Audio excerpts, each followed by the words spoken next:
got a little something.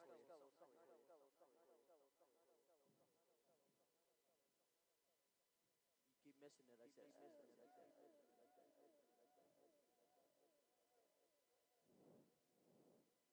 Oh.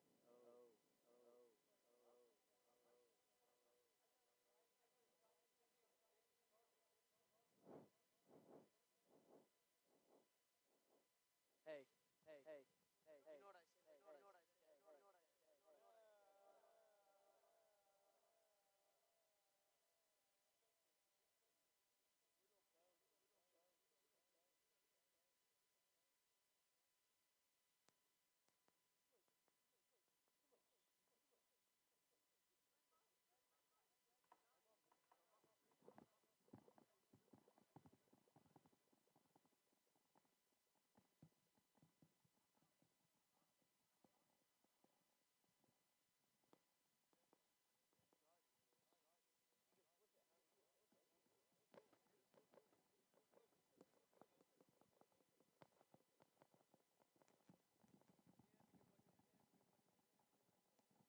A lot more comfortable. This was a lot more. All right, we'll do mic checks. You hear that? Here, listen. You hear echo? I hear a lot. I hear.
Ladies and gentlemen, welcome here to another great season of Cock Hockey brought to you by SGTV. We are here live from the Plex here in sunny Irmo, South Carolina. Spencer, I don't know about you, but you can just feel it in the air. People are just ready for hockey to be back, and we're just a few moments away from it returning here. Not for the first time this season, of course, as Carolina played up the road in Chapel Hill, defeating the Tar Heels in a two-game series up there past weekend, but now they've returned to one of the best environments in club hockey. That's right. You know, they're still in that good form coming off their, of course, AAU Division I National Championship. So the boys are looking good. The Plex is already packed out. And, you know, something I was a little surprised in, they let the fans in a little later than usual. You know, I was thinking, is there going to be a rare not that many people at the Plex? Never a doubt. Yeah. I mean, as soon as the doors opened, this place is already pretty much packed out to capacity. And, you know, we've come to expect nothing less from, you know, I don't know if we can call them the best fans in club hockey, but to us, that's what they are. I mean, from our you know, our vast knowledge, it's truly unmatched, and the level of support that the Gamecock club hockey team has achieved, you know, over the last couple of years. It's been a pleasure to watch as we enter our last seasons as seniors. It's the last dance for us, but more importantly, the Gamecocks coming off of that national champion season, but Georgia coming into this year off of a great season as well. They went 18-8-1 a year ago. Actually took 2 out of 3 from the Gamecocks, but they fell in that AAU Division I tournament and then fell in the SEC Hockey Conference tournament that they held after the Nationals.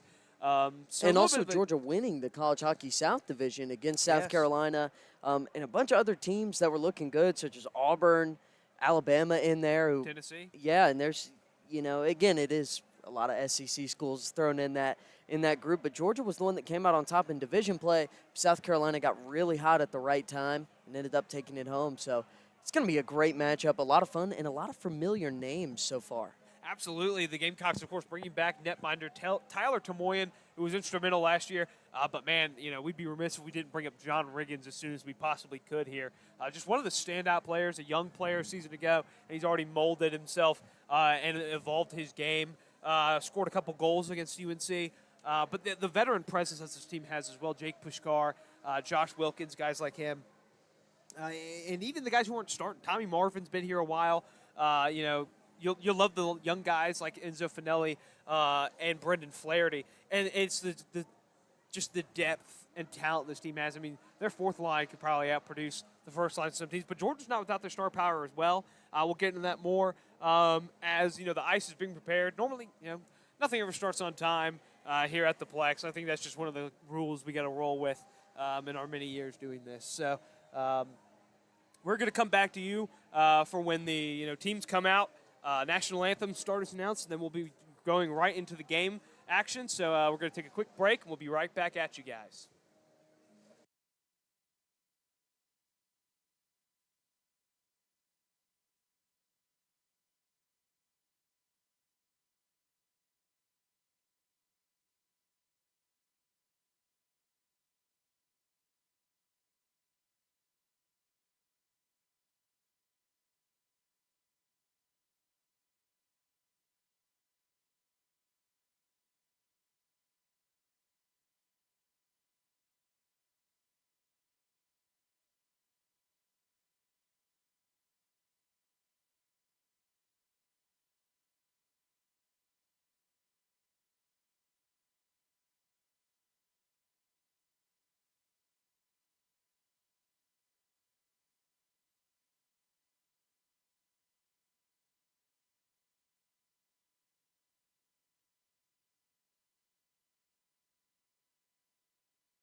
All right, ladies and gentlemen, we are back here from the Plex as the Ice Dogs have taken the ice here at the Flight Adventure Park, wearing their signature red buckets, black sweaters, black pants, with some nice red striping, and I like the silver and the white there a little bit. Of course, they were met with a chorus of boos from the faithful fans here for the Gamecocks, as we will be seeing them shortly.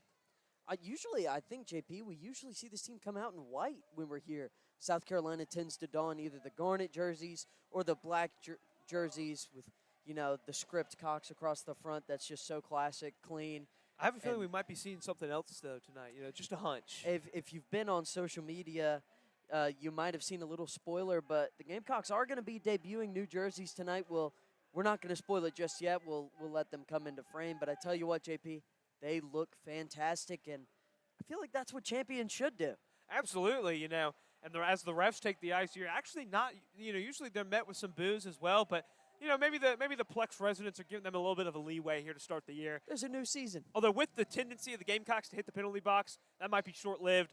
But for the Ice Dogs, starting in net for them is number 31, Ryan Testino, who a season ago had a .902 save percentage and .271 goals allowed average. As here come the Gamecocks, wearing their new gold jerseys, debuting a national champions patch on the front shoulder area. The script Cox in garnet with a white outline around the numbers. And, Spencer, I think these are very cool. Hey, as we kind of, try our best to use appropriate language. But black buckets, black shorts, but with some nice gold socks there. So it's a really clean look, I think, for the Gamecocks and one befitting a champion.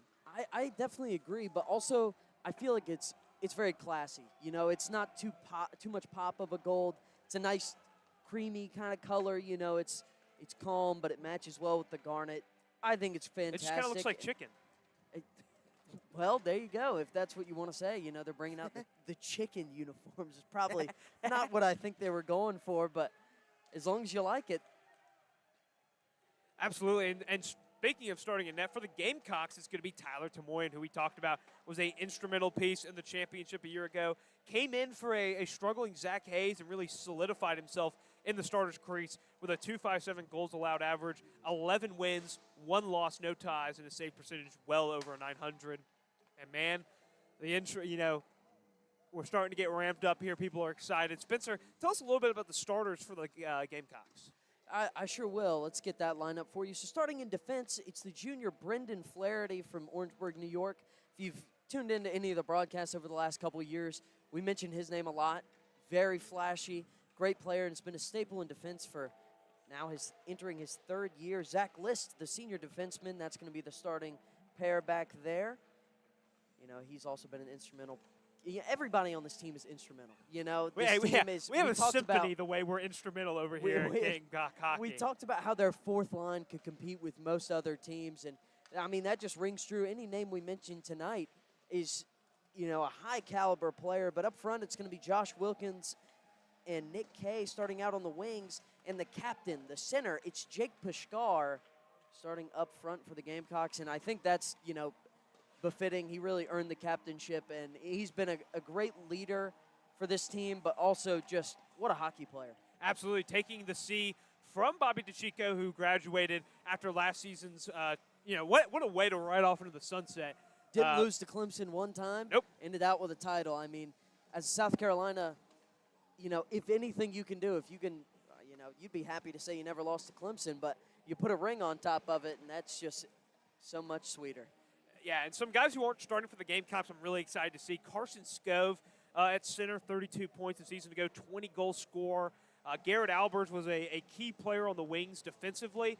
I'm a big fan of Drew Henderson, who, doesn't put it all together in the stat sheet, but does, the dirty work at the blue line. And another guy I'm really looking forward to this year is Marco Pineda. He's one of the assistant captains. He scored that game winner in overtime against these Ice Dogs when the Gamecocks were wearing those Inferno jerseys last year.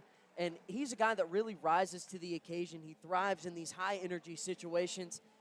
Don't be surprised if we mention him tonight. Yeah, and for the Georgia Ice Dogs, Their starters, you got Evan Parente, the sophomore forward out of Grafton, Massachusetts. Then Leighton Poole, junior defenseman from Atlanta, Georgia. And then his fellow partner on the blue line, Alexander Strauss, also hailing from Atlanta, Georgia. Then you go back to the wings. You have Declan Conway, a sophomore from Lido Beach, New York. Scored 28 points a season ago with 11 goals and 17 assists. And then, like I said, starting in net, it's Ryan Testino. But, Georgia does carry 3 goalies, and so we'll see if they can kind of rotate because all of them played a decent amount last year, but Testino probably the best with his 9-4-1 record. Yeah, he was, I would say, kind of the main starter, but they also went to Nick Newbold, a decent bid in goal, and had an 8-4 record, so not too shabby again. So if something happens or if Testino's not up to standard, they'll definitely won't be hesitant to pull him out. But, I would say a guy we didn't mention that if you're an Ice Dog hockey fan, you have to, is Josh Massaro starting up front. 37 points a season ago, 14 goals, 23 assists. He leads the team in points, and what a player he is. He is really something. Yeah, we're about 2.5 minutes away from puck drop here at the Plex. Both teams warming up, firing shots on net. And Spencer, we'll take this time to just kind of talk about how honored I think we've been to, talk about this team, get to call games and experience some great games. Although we've experienced a lot of blowouts, we saw our fair share of classics here at the Plex. And it looks like tonight very well could be one of them again with 2 high-powered squads from College Hockey South. It is, of course, the College Hockey South game of the week.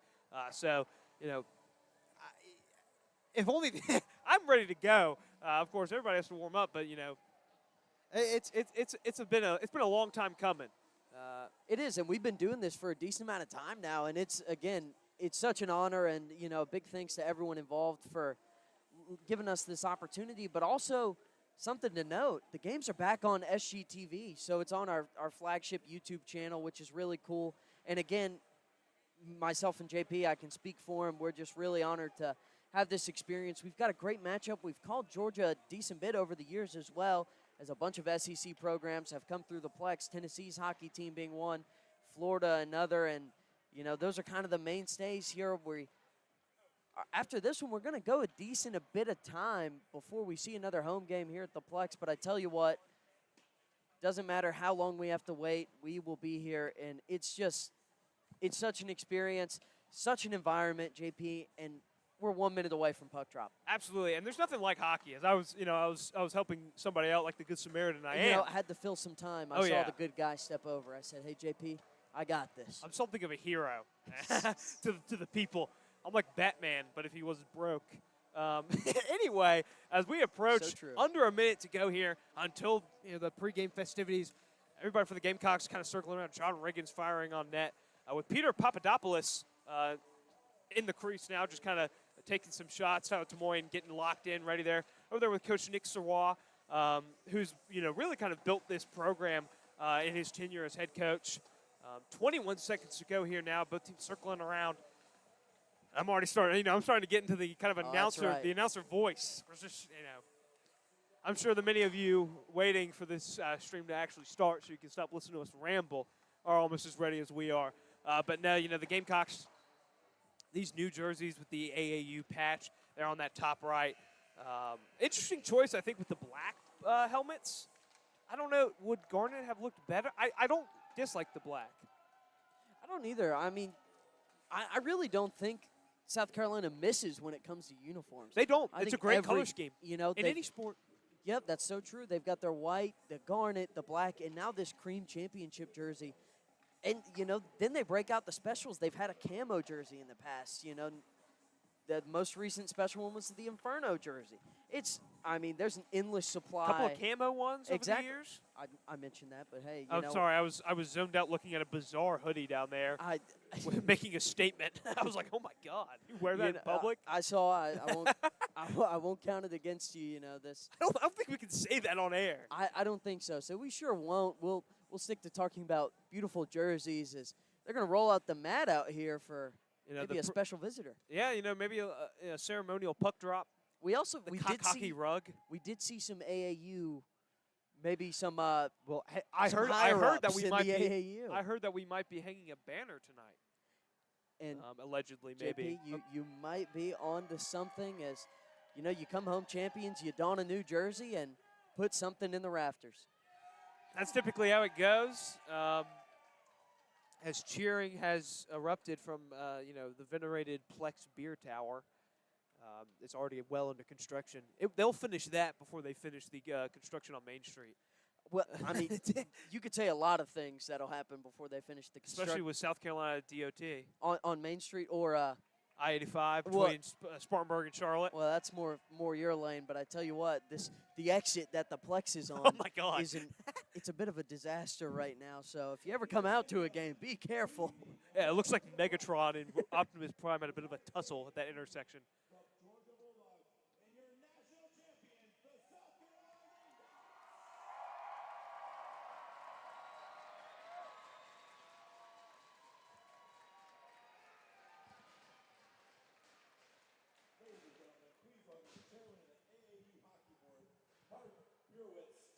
Presents our national championship banner.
And with the banner presentation completed, that'll be going up here in the rafters of the Plex. It's a pretty awesome design. As once they get it up there, we will get plenty of shots of that. And I tell you what, you'll see it on social media. That's what I was going to mention. It's the players' turn to face the onslaught of cameras. If there's one thing about this cock hockey squad, JP, their social media is ran like the military, and they have quite a following. I mean that with all due, compliments and flowers. It really is something to behold. And now we have these starters announcements. The refs here at center ice.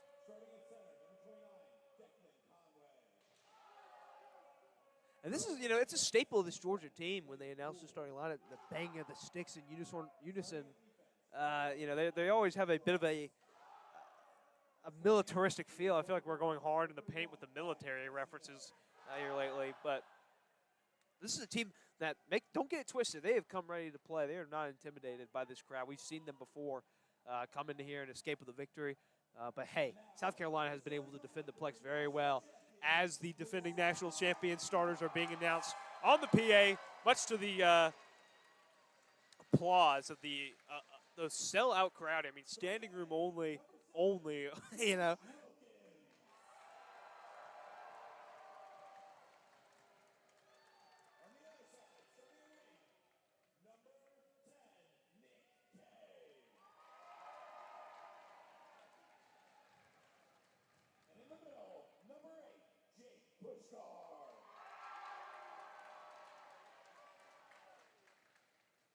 Starting at defense, number 3, Brendan Flaherty. And on the other side, number 21, Zachary Liss.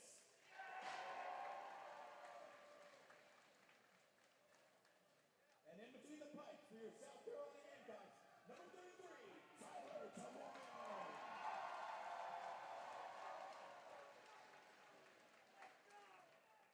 And now, will everyone please rise?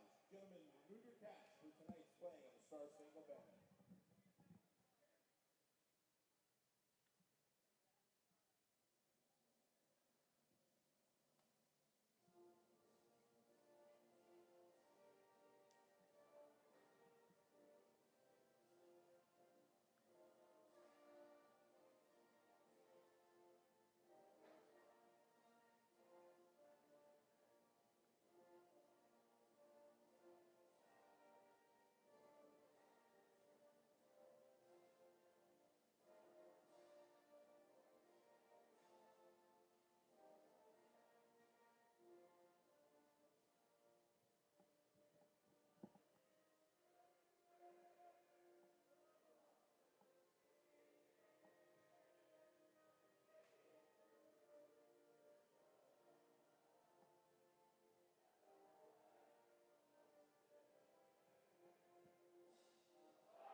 And the national anthem has concluded.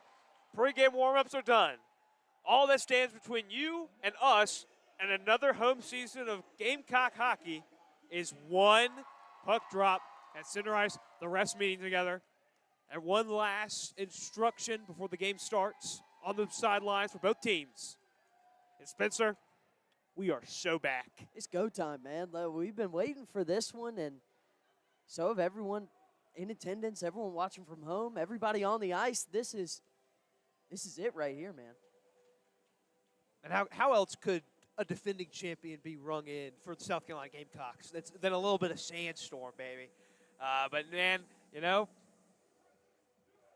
South Carolina doing a little bit of gamesmanship, letting Georgia go out there first before they kind of collect themselves. And we are just about underway. Tyler Tomoyan, the general in net. And the Gamecocks here, it's important to not get swept up in all this pregame hullabaloo and all that, because once the puck is dropped, it's just any other hockey game. And speaking of which, we are live here from the Plex for another season of Cock Hockey as the first period is underway, and the Gamecocks come away with it back behind their own net, and they'll skate it into neutral ice, bringing it up and dumping it down into the Georgia zone is Jake Pushkar, but he'll lose it behind the net. That one is shot up out of play for a stoppage. And the faceoff will be coming. I mean, where would we be? It's not Gamecock hockey without a stoppage to do a puck exiting play. I mean, it's just, you know, we've got it's small a time-honored roofs tradition here, so it goes up an average height, and it's over. Quick faceoff, and then a shot on goal went just wide for the Gamecocks as South Carolina is looking to press early, but they do lose control of it, and Georgia's going to come away with it, and that play is onside. Centering pass, shot on wide of the net. Attempt at a centering pass, but nobody was home for the Bulldogs. They'll try to keep it in, and they do, but coming away with it is Brendan Flaherty. Flaherty skating now across the blue line, trying to get it through the legs of a Georgia player, and he can't, and Georgia comes away with it. They'll look to take advantage of a change for South Carolina, but poor puck handling from the Bulldogs leads to a turnover. And that was a great play there from Zach List, not going on the line change, staying back, and kind of stopping that rush there from Georgia as they had a man advantage. Absolutely, and now Georgia's skating back with it in their own zone. They're going to attempt an entry into the South Carolina zone, but that one was kind of mishandled in the neutral zone and shot back behind the net for South Carolina to come collect. Brendan Flaherty trying to skate away with it. After a quick little weird bounce off a skate, the puck will come right back behind, but Tomoyan kind of played that a little bit dangerously. To the new team president, Ronan Mulcairn over there. Absolutely, as a neutral zone turnover, and then a bad pass off the skate of a Bulldog. So some kind of early season rust. This is Georgia's first game of the season.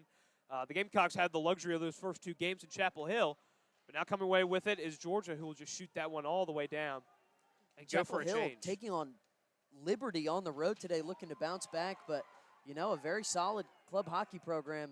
Seems we got a little bit of a penalty already. Either that or an offsides, but that was a little bit. It was a bit of a late attempt by number 17 for Georgia. That is, excuse me, yeah, no, they don't have a number 17 on their actual roster. Isn't that awesome? Don't you love that when that happens?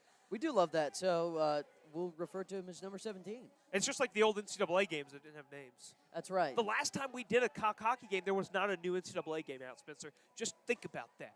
As a face-off will come here at center ice after that whistle. And coming away with it is the Gamecocks. And something for the Gamecocks, of course, that has been so prolific over the last couple of years has been offensive production out of their blue line. And that's going to look to really continue as team president Ronan Mulcairn helms it there. Riggins has it, right face-off circle, fired on, saved, follow-up attempt, knocked wide, and then another attempt, and it's blocked out in front. Georgia comes away with it now. And they turn it over right in front of their own zone, dumping it down into the corner of just no return, playing it behind the net. Riggins has it, loses control. That one's shot back up the boards, put on by Albers, couldn't quite get it there, and then a turnover will lead to a Georgia attempt where they have a 4-on-3. Passed into the South Carolina zone. Toe drag shot attempt blocked. Gamecocks muck it up with their sticks, and they're going to come away with it, try to get it to Riggins. Riggins can't quite get there. And Georgia will have to touch it up and not be offside. And South Carolina coming away with it behind their own net, as that one is just served trying to get it out of there before a crushing blow. Yeah, good job buying some time, allowing a couple guys to skate off for South Carolina. And it's been a lot of back and forth play so far. A little sloppy for both teams, but I think to be expected this early in the season. Yeah, and they both came shot out of a cannon. Ryan Testino for the Ice Dogs making a couple of good saves there, I think, on that opposite end as South Carolina had their first real chance. We'll look for these teams to kind of settle in, but here's the rush for the Gamecocks. Bring it into the zone, and a bad pass off the stick of the Gamecocks, but coming away with it is number 15. He'll fire it on, and it's wide of the net. That one will circle all the way up into the neutral zone. That's a freshman, Savario Marcella. Yeah, I A mean, new center for the Gamecocks. just got a little bit too happy there. There's a dangerous pass, but Marcella has it. Marcella tries to go cross ice, and it's deflected, and Georgia will come away with it. They almost got called for a high stick there. They're going to look to take advantage of a change. Pass out in front. Tomoyan with the save, and he'll cover it. So there's a great pass by Georgia. That was number 3, Evan Parenti, who got it down to number 29, Declan Conway. Right, Conway tried to go forehand, backhand, but Tomoyan was there with the glove, and he knocked it down and then covered it up. That was his first big chance to make a save. As this faceoff will come left of Tomoyan. Georgia comes away with it. They have it at the blue line. They'll dump it down behind the net. Parenti whiffs on it, and the Gamecocks come away with it. Played back in, however, by the Bulldogs, and Parenti will get it down to the right faceoff circle. Skating behind the net. Attempt at a centering pass deflected by a well-placed stick, and that one is put on wide of the net.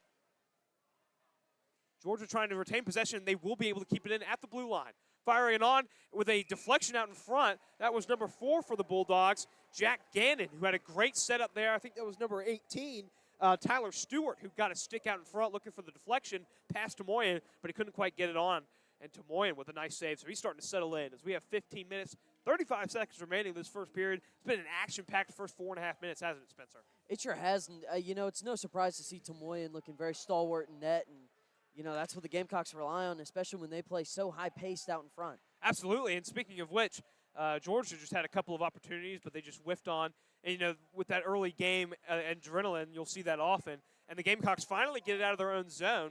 They'll play it back to Georgia as the Bulldogs now have it in their own zone.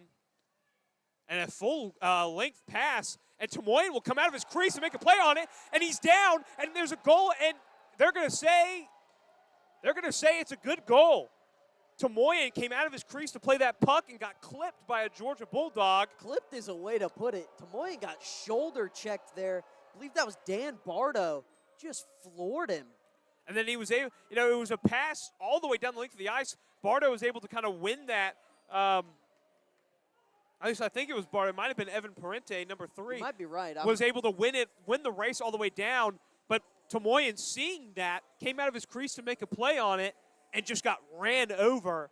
Tomoyan looks okay, but while he was still on his back, there was nothing he could do as Parenti collected the puck or just fired it.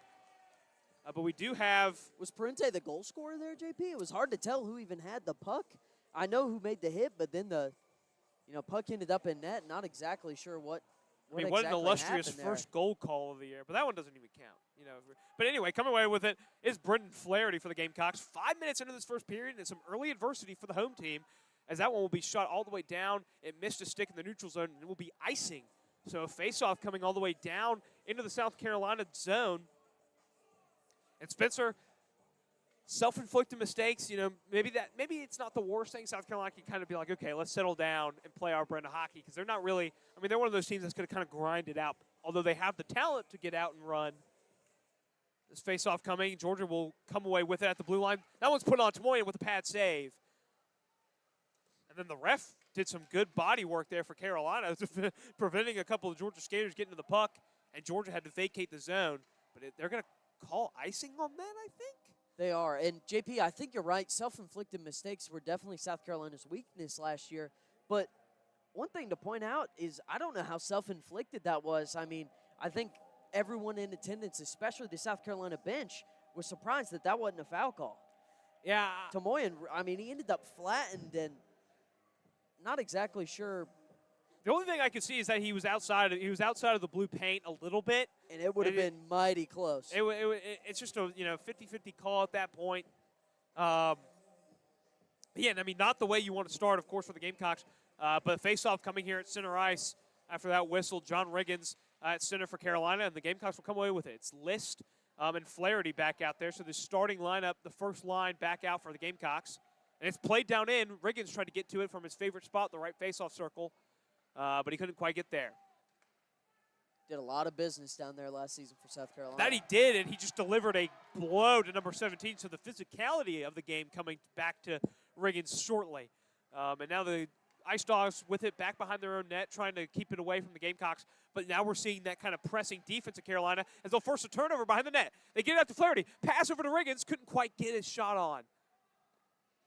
And that one is almost come away with by the Gamecocks. And now Riggins trying to tie up the stick. And I think we're about to get a penalty called on South Carolina. A delayed penalty. Yes, it'll be, I believe, a call for Zach List, I believe. It's either going to be a hooking or a high stick. I couldn't quite get a good look on the arm of the official, but one thing is for certain. Riggins. Let me clarify while he's walking over. One thing is for certain, Spencer. The Gamecocks are going to be a man down right after surrendering their first goal of the season. So an early kind of resilience check for this team. Yeah, and especially, John Riggins, he was their points leader last year, and maybe something you wouldn't expect. He also high up on the team in penalty minutes. Absolutely. As Georgia comes away with the win off the faceoff, they'll get it down to that left faceoff circle. Tamoyan with the pad save. The Gamecocks looking to clear it out, and they will. But, the one thing South Carolina, I think, is more accustomed to anything other than winning lately has been the penalty box. They are a team that, due to their physical nature, due to the way that they play on both ends of the ice, they're going to rack up some penalties. And so they developed a pretty good kill because of that. They scored a lot of shorthanded goals a season ago. As we speak, they're clearing it down the ice, and we have already shaved up 30 seconds of this penalty. But the Bulldogs are not a team to be trifled with on the power play. They were very proficient at it a season ago. And that one's going to be sent down, and they're not going to be able to keep it in. So right now we have some nice passing back and forth by these teams. What we haven't seen so far this year, or so far this game, has been a true offensive zone kind of stay for either team. We've seen some nice chances develop. They're kind of quickly snuffed out. Yeah, it's certainly been chaotic, through the first 7-ish minutes in the first period. Absolutely. As we have a minute to go on that Georgia power play, they have the puck down near the faceoff circle, but it's played away, and it's going to be Riccitelli, I think, coming away with it, but he wasn't quite able to clear it. Ice Dogs have a right faceoff circle down in front. Tamoyan with the save. The initial chance. Parenti now has it down by the goal line. Parenti putting it on. Backdoor chance snuffed out by Tamoyan, who was sprawled out. 38 seconds remain on the power play. Gamecocks looking to clear it. They can't. It's off of Flaherty's. It's off of Wilkins' skate, and they're not able to clear it. Georgia now with it down the blue line. They get it down to the goal line. Parenti trying to put it out in front. Tamoyan will shove it away. And they will clear it, but not the length of the ice. So now Georgia will just have to touch up before they can get back on the attack. South Carolina not able to change. But then a turnover. Now coming away with it is Scove. As he will fire on, and it's saved. But a loose puck was almost run back by the Gamecocks. That was number 8, Jake Pushkar. Excuse me, not Scove. I saw the 8, and I thought the 1 was there, but it was just the bunching up of the jersey. As the power play has expired for Georgia, but they still have the puck behind the Carolina net. That one is put on, looking for a deflection out in front, and it's wide. Circling the boards. Coming away with it is Tommy Locken, who's going to serve it up. And now the Gamecocks with an attack. And a couple of bodies hitting the ice. And they'll just shove that one on down. That's going to be Dylan Greeley. And something for the Gamecocks, they haven't, as you mentioned, had that offensive stay. It's a great kill from them, but, maybe looking to slow things down and work the puck in. Absolutely, as that one was put on and saved by Testino. And excuse me, that's not Dylan Greeley. That's Ian Hoover wearing 22 now for the Gamecocks, as Greeley no longer here. But Georgia coming away with it. Backhand chance, and they had a wide open net. It just leaked a little bit out in front of number 24, Dan Bardo. Bardo had a goal dead to rights, but he just couldn't quite get the puck on his stick. It was Robbie Whitwer, number 14, who just put it on a platter for Bardo. And, if he doesn't whiff that, it's a 2-0 game right now, less than halfway through the first period. Absolutely, but I think we're about to have another penalty coming up to the Gamecocks. As we have, it was either that or they played the puck with a high stick. It was that. Yeah, it's still 5-on-5 here. Yeah, but Georgia comes away with the face-off win. They'll shoot it down behind the net where they've had some good work. But coming away with it for the Gamecocks is going to be number 16, Adam Feldman, another new player to this team. Hoover with a neutral zone turnover. Georgia comes away with it. Georgia skating on down, tried for a dump-off pass to the trailer, but they couldn't quite connect. And now the Gamecocks with an opportunity. They got Enzo Finelli here. in the crease, and they tried for a centering pass, but Finelli made a move towards the blue ice. Now they'll get it back up to the blue line for Henderson, and Henderson fires on, and it's saved by Testino. You know, so far it's a little hard to see the right goal from my perspective, but I've got it at 5 saves apiece for the goalies. Could be a little off, but so far I think that's pretty accurate. They've seen I would say a similar amount of pressure so far through the first period. Yeah, but Georgia's definitely generated the better chances. Absolutely. They arguably should have 2 goals right now, so South Carolina needs to settle down with about 10.5 minutes to go. Georgia's going to come away with the puck off the faceoff, but they almost turned it over back to the Gamecocks, as there was an active stick there by Marco Pineda. And Pineda comes away with the neutral zone. He'll dump it down over to Finelli. Finelli, who we know has some talented moves with the stick. And that will be lost behind net. Pineda trying to go after it. Georgia now with it back in that corner that is virtually unseeable from my vantage point. From the old attic up here. Yeah.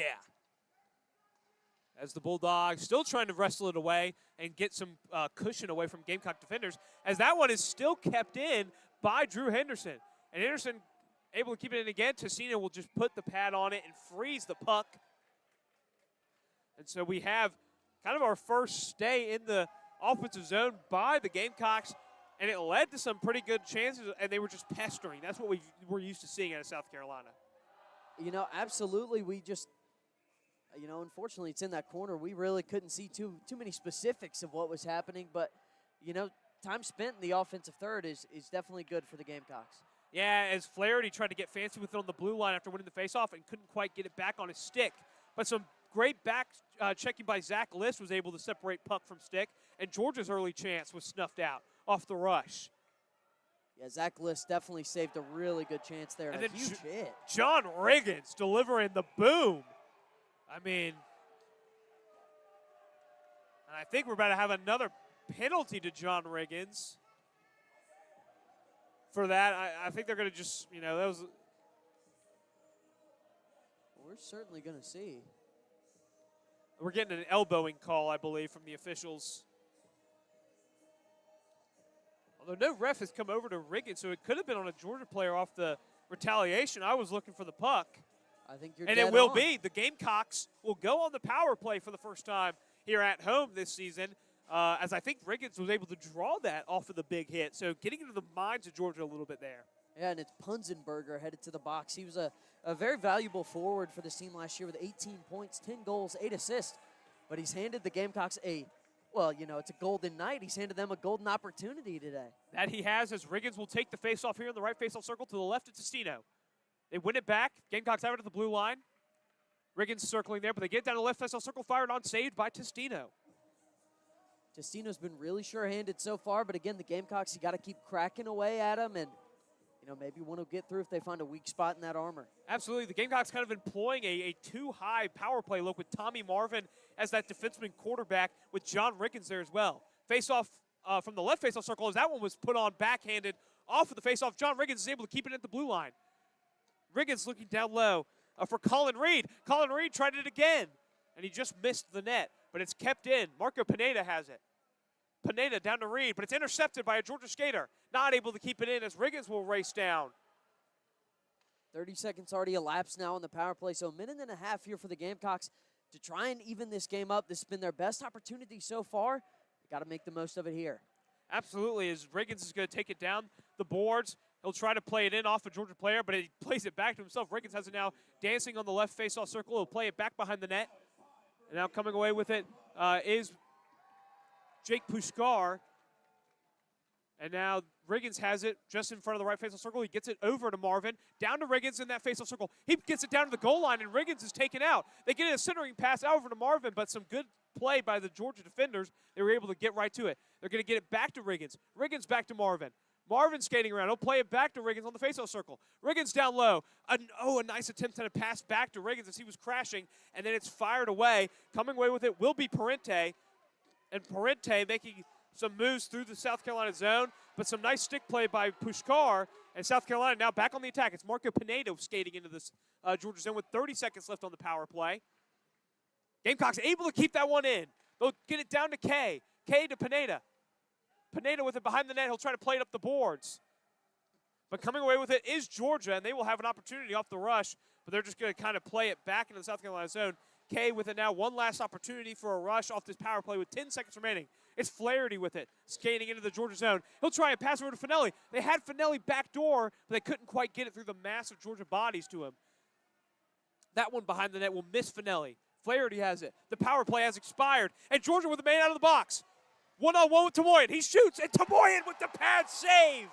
Oh, Tomoyan really stepping up now.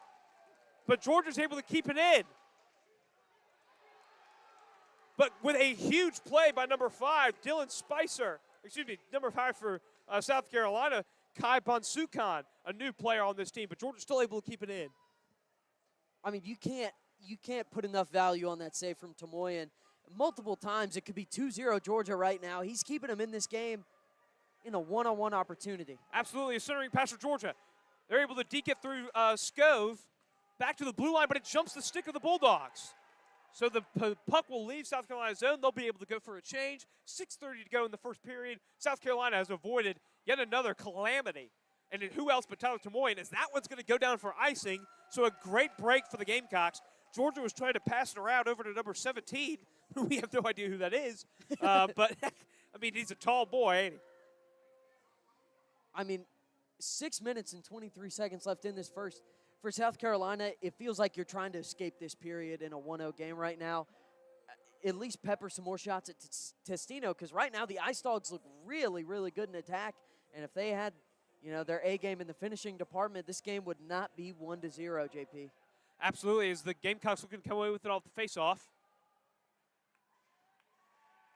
Ronan Mulcairn lost it down the ice, and South Carolina will have to reset. It's Ben Riccitelli coming with it now behind the net. Riccitelli skating out in front. He'll dump it over all the way down. The Gamecocks were onside there. It's number 15 for South Carolina. Lost it behind the net, though. Kept in at the blue line. Fired on wide of the net. Marcella had it there for a second, but the game, Georgia come away with it now. They're skating up the ice. It's Riccitelli trying on the back check, and that shot is fired wide of the net. And then Riccitelli gets crushed. And Georgia with it now again in the South Carolina zone. But Riccitelli with a great play to break that one up. Yeah, just got right in front of Eberle and took the puck from him. Absolutely, but number 17 for Georgia keeps it in. They get it down there in between the pipes. But Georgia's able to keep it in for a second, but they had to cycle back out, and they lost it. And so they'll have to reset. 5:15 remaining here in the first period. It's Tyler Tomoyan looking for a touch.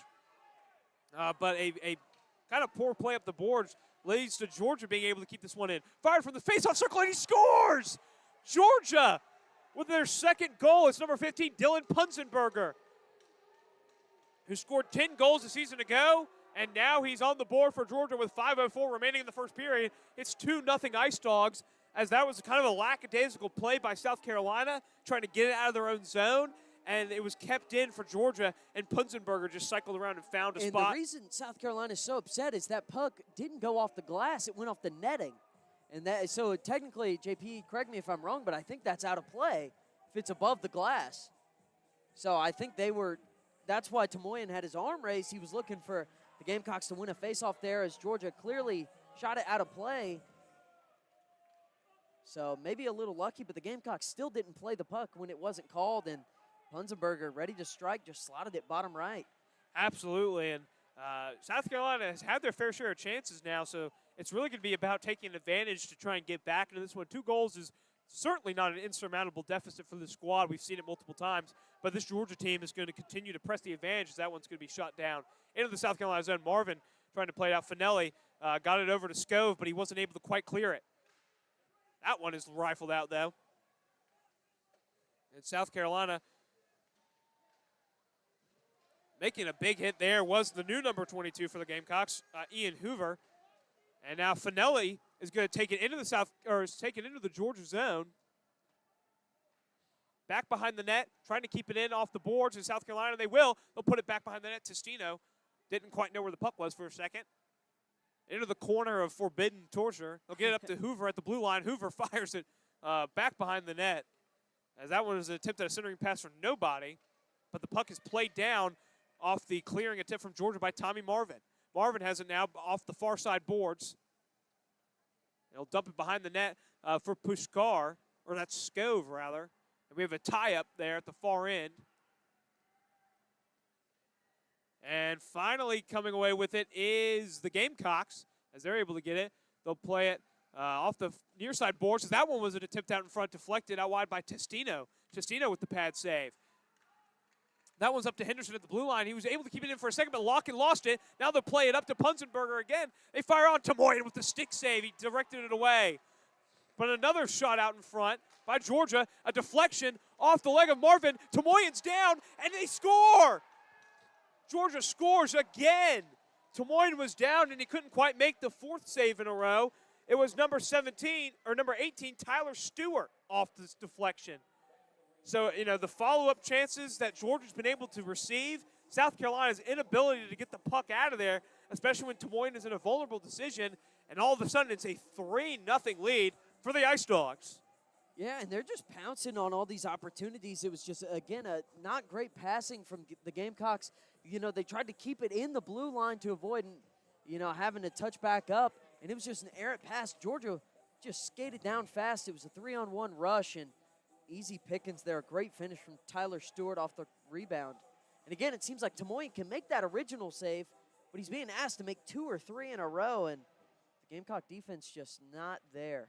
Now, as the Gamecocks will come away with it off the face-off, trying to play it in. That's the thing. Georgia's just been so big there in the passing lanes, deflecting passes, not letting anything cleanly happen for South Carolina. Meanwhile, the Bulldogs have been able to cleanly come away with some things, but there's a big breakup in the neutral zone, as maybe South Carolina's going to try and impose some physicality on this one. They'll try to keep it in. It's Kay, but Kay's not able to come away with it. A tie-up on the boards. Georgia's still skating away with it. It's number 18 for them, Tyler Stewart, the goal scorer. Just 1 goal a season to go, and he's already matched his season total. You know, for the Gamecocks, an important thing here, JP, you can't lose this home crowd. You really got to get something going, get some momentum back, because, you know, the belief is there, but you got to show them. Absolutely. With 2.5 minutes left in the first period, if you can get 1 goal here before the break, you'll feel good. But Georgia now coming with it, looking to add on. They'll try a backhanded chance from the goal line, but that one was kind of sent wide, and it left the zone, so Georgia will have to touch up. Henderson tried to come away with it. He couldn't. And now a turnover. And now Georgia's coming away with a backhand chance. Tomoyan out in front. Tomoyan with the save. He knocked it wide. Oh, Tomoyan with another one-on-one smothering. This game could easily be out of hand now. But Tomoyan has really kept the Gamecocks in it. Score being what it is. And that one, I mean, it could be 4 or 5-0, JP. This is crazy. I mean, he's having to do it all right now. South Carolina's trying to refocus. Georgia is just pouncing on them, giving them no room for error, as this faceoff will come from the Georgia's defending zone. So South Carolina with an opportunity. It's to the left of Testino. It'll be a 2-minute penalty on Georgia as we wait to see who goes to the box for the Bulldogs. Unless it is just a team penalty, maybe goaltender interference. But coming away with it is the Gamecocks off the power play. Marvin puts it on. It's deflected out in front. See, the Gamecocks aren't able to get clear shot lanes. Georgia is just pounding it in there, and South Carolina's trying to shoot the puck through them. It's like I'm watching the Carolina Hurricanes in the playoffs. But as Pineda's going to get that one down to Marvin. And it's when they're being pursued so heavily in the passing lanes once they, you know, get it out to those defensemen near the blue line. Absolutely. Marvin now has it. They're at the top of the arc. They get down the left faceoff circle, fired on, deflected out in front, and fired wide. Oh, Testino couldn't quite come up with it off the rebound. And I think that was Colin Reed with a chance out in front, but he couldn't quite get it home. Minute 15 remaining on the penalty. John Riggins has it. Marco Pineda to his right. Riggins with the drag, and he shot it wide. Pineda looking to keep it in. And they'll get it down behind the net. Riggins coming away with it. Riggins skating around, surveying. Riggins will shoot it back up to the blue line. They got Tommy Marvin there. Marvin's looking for his options. They'll get it back down to Riggins on the right faceoff circle as they'll shoot it over to Marvin. 50 seconds remaining on the power play. Down to the left faceoff circle. Pineda looking for it. He was trying to get it cross ice to Riggins, but he couldn't quite get it to him. It was deflected by a dog. Pineda, though, able to pickpocket it from behind, and he'll try to rectify his mistake and go cross ice to Skov. Gets it over to Marvin, over to Riggins in the right faceoff circle. Riggins back over to the left face circle. Fired on. Testino saved, or it went wide. We couldn't quite tell from out here. And it's played back behind the net. Georgia coming away with it. But the Gamecocks able to retain possession barely. 20 seconds remaining on the man advantage. John Riggins down in front. Testino with the save. Gamecocks looking for the follow-up chance. 4 seconds remaining in the period in general. And that will do it here for the first period from the Plex. 9 seconds remain on the power play for South Carolina. But despite a flurry of chances late and a general good amount of chances in the game as a whole, Georgia leads 3-0 at the end of the first. And Spencer, I don't think you'd want to be a fly on the wall in the locker room when Sawah gets in there. You know, and you definitely don't want to be, and we sure couldn't repeat anything he's going to go say to this team, and that's for good reason. They really have come out, and JP have looked a little bit flat, and, you know, we talked about all the glitz and the glamour of the new uniforms, you know, the unveiling of the banner. Georgia's come out here, and they want to play spoiler. They want to completely ruin South Carolina's night, and that's about as bad of a first period as you can have. It's 3-0 Georgia, and South Carolina has got to get something going in the second period. And, you know, we've seen them dig themselves holes and be able to get out of them. But I guess a team like Georgia, I'm not sure you can afford it, but that's why there's 40 more minutes of hockey to be played, folks. We'll take a quick break. We'll be back here for the second period of action between the Gamecocks and the Ice Dogs. For SUTV, I'm JP Barry. He's Spencer Ball.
Well, ladies and gentlemen, the Gamecocks are going to hope that the second period is more dreams than the nightmare that was the first period.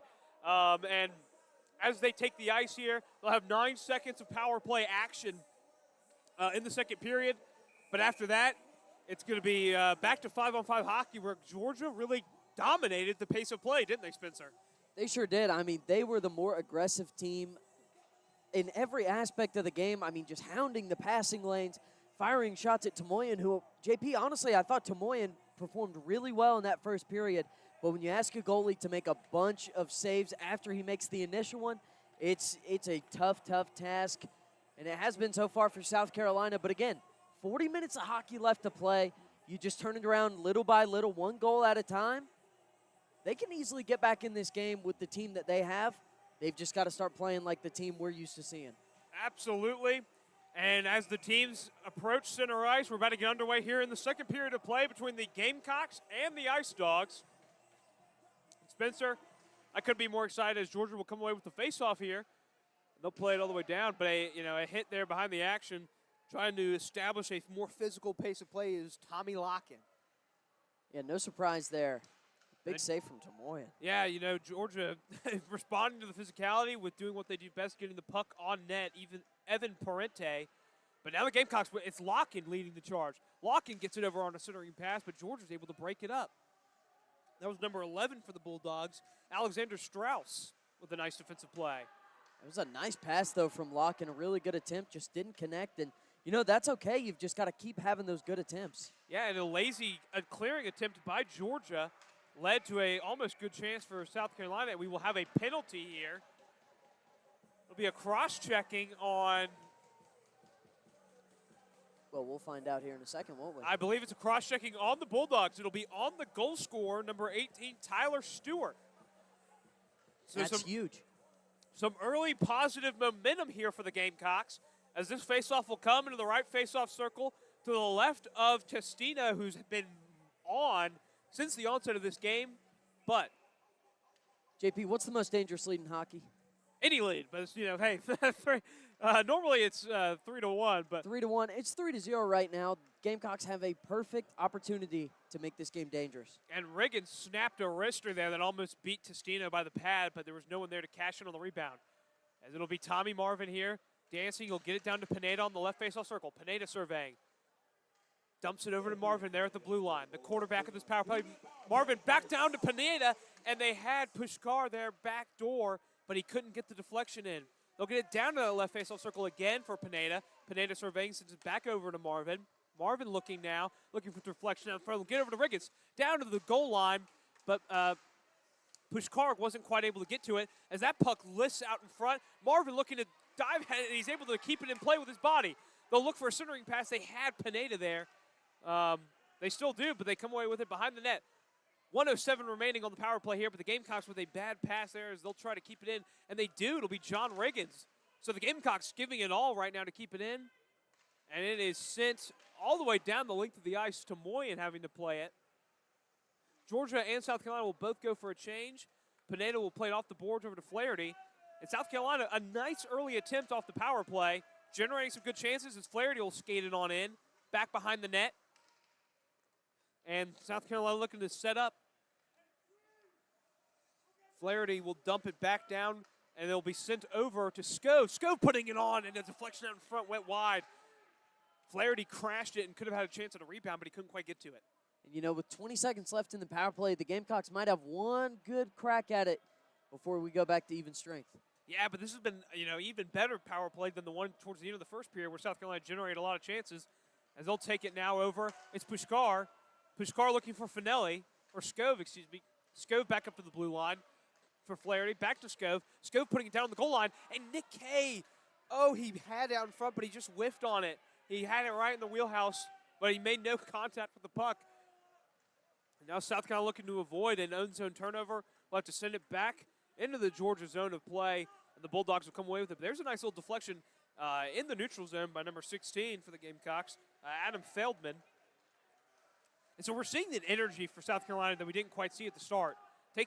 Starting to take press and take advantages of a little bit of Georgia's missteps. And they looked a lot more composed on that power play, actually working the puck around instead of just, as you mentioned earlier, just trying to shoot through all the Georgia defenders, and there was just no room to do so. So definitely signs of improvement, but still a 3-0 game. And Stewart gets it down. Tomoy with the initial save. Stewart off the rebound.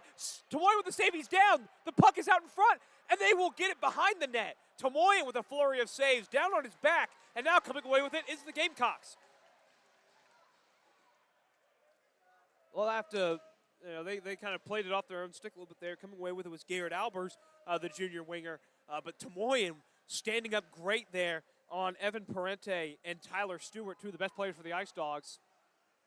And it was a great defensive play there from an Ice Dog as the Gamecocks had a bit of a rush. But now they have a 2-on-1. They'll fire it on. It's deflected up and out of play by Testino. Testino getting the shoulder to it, throwing it up and out of play.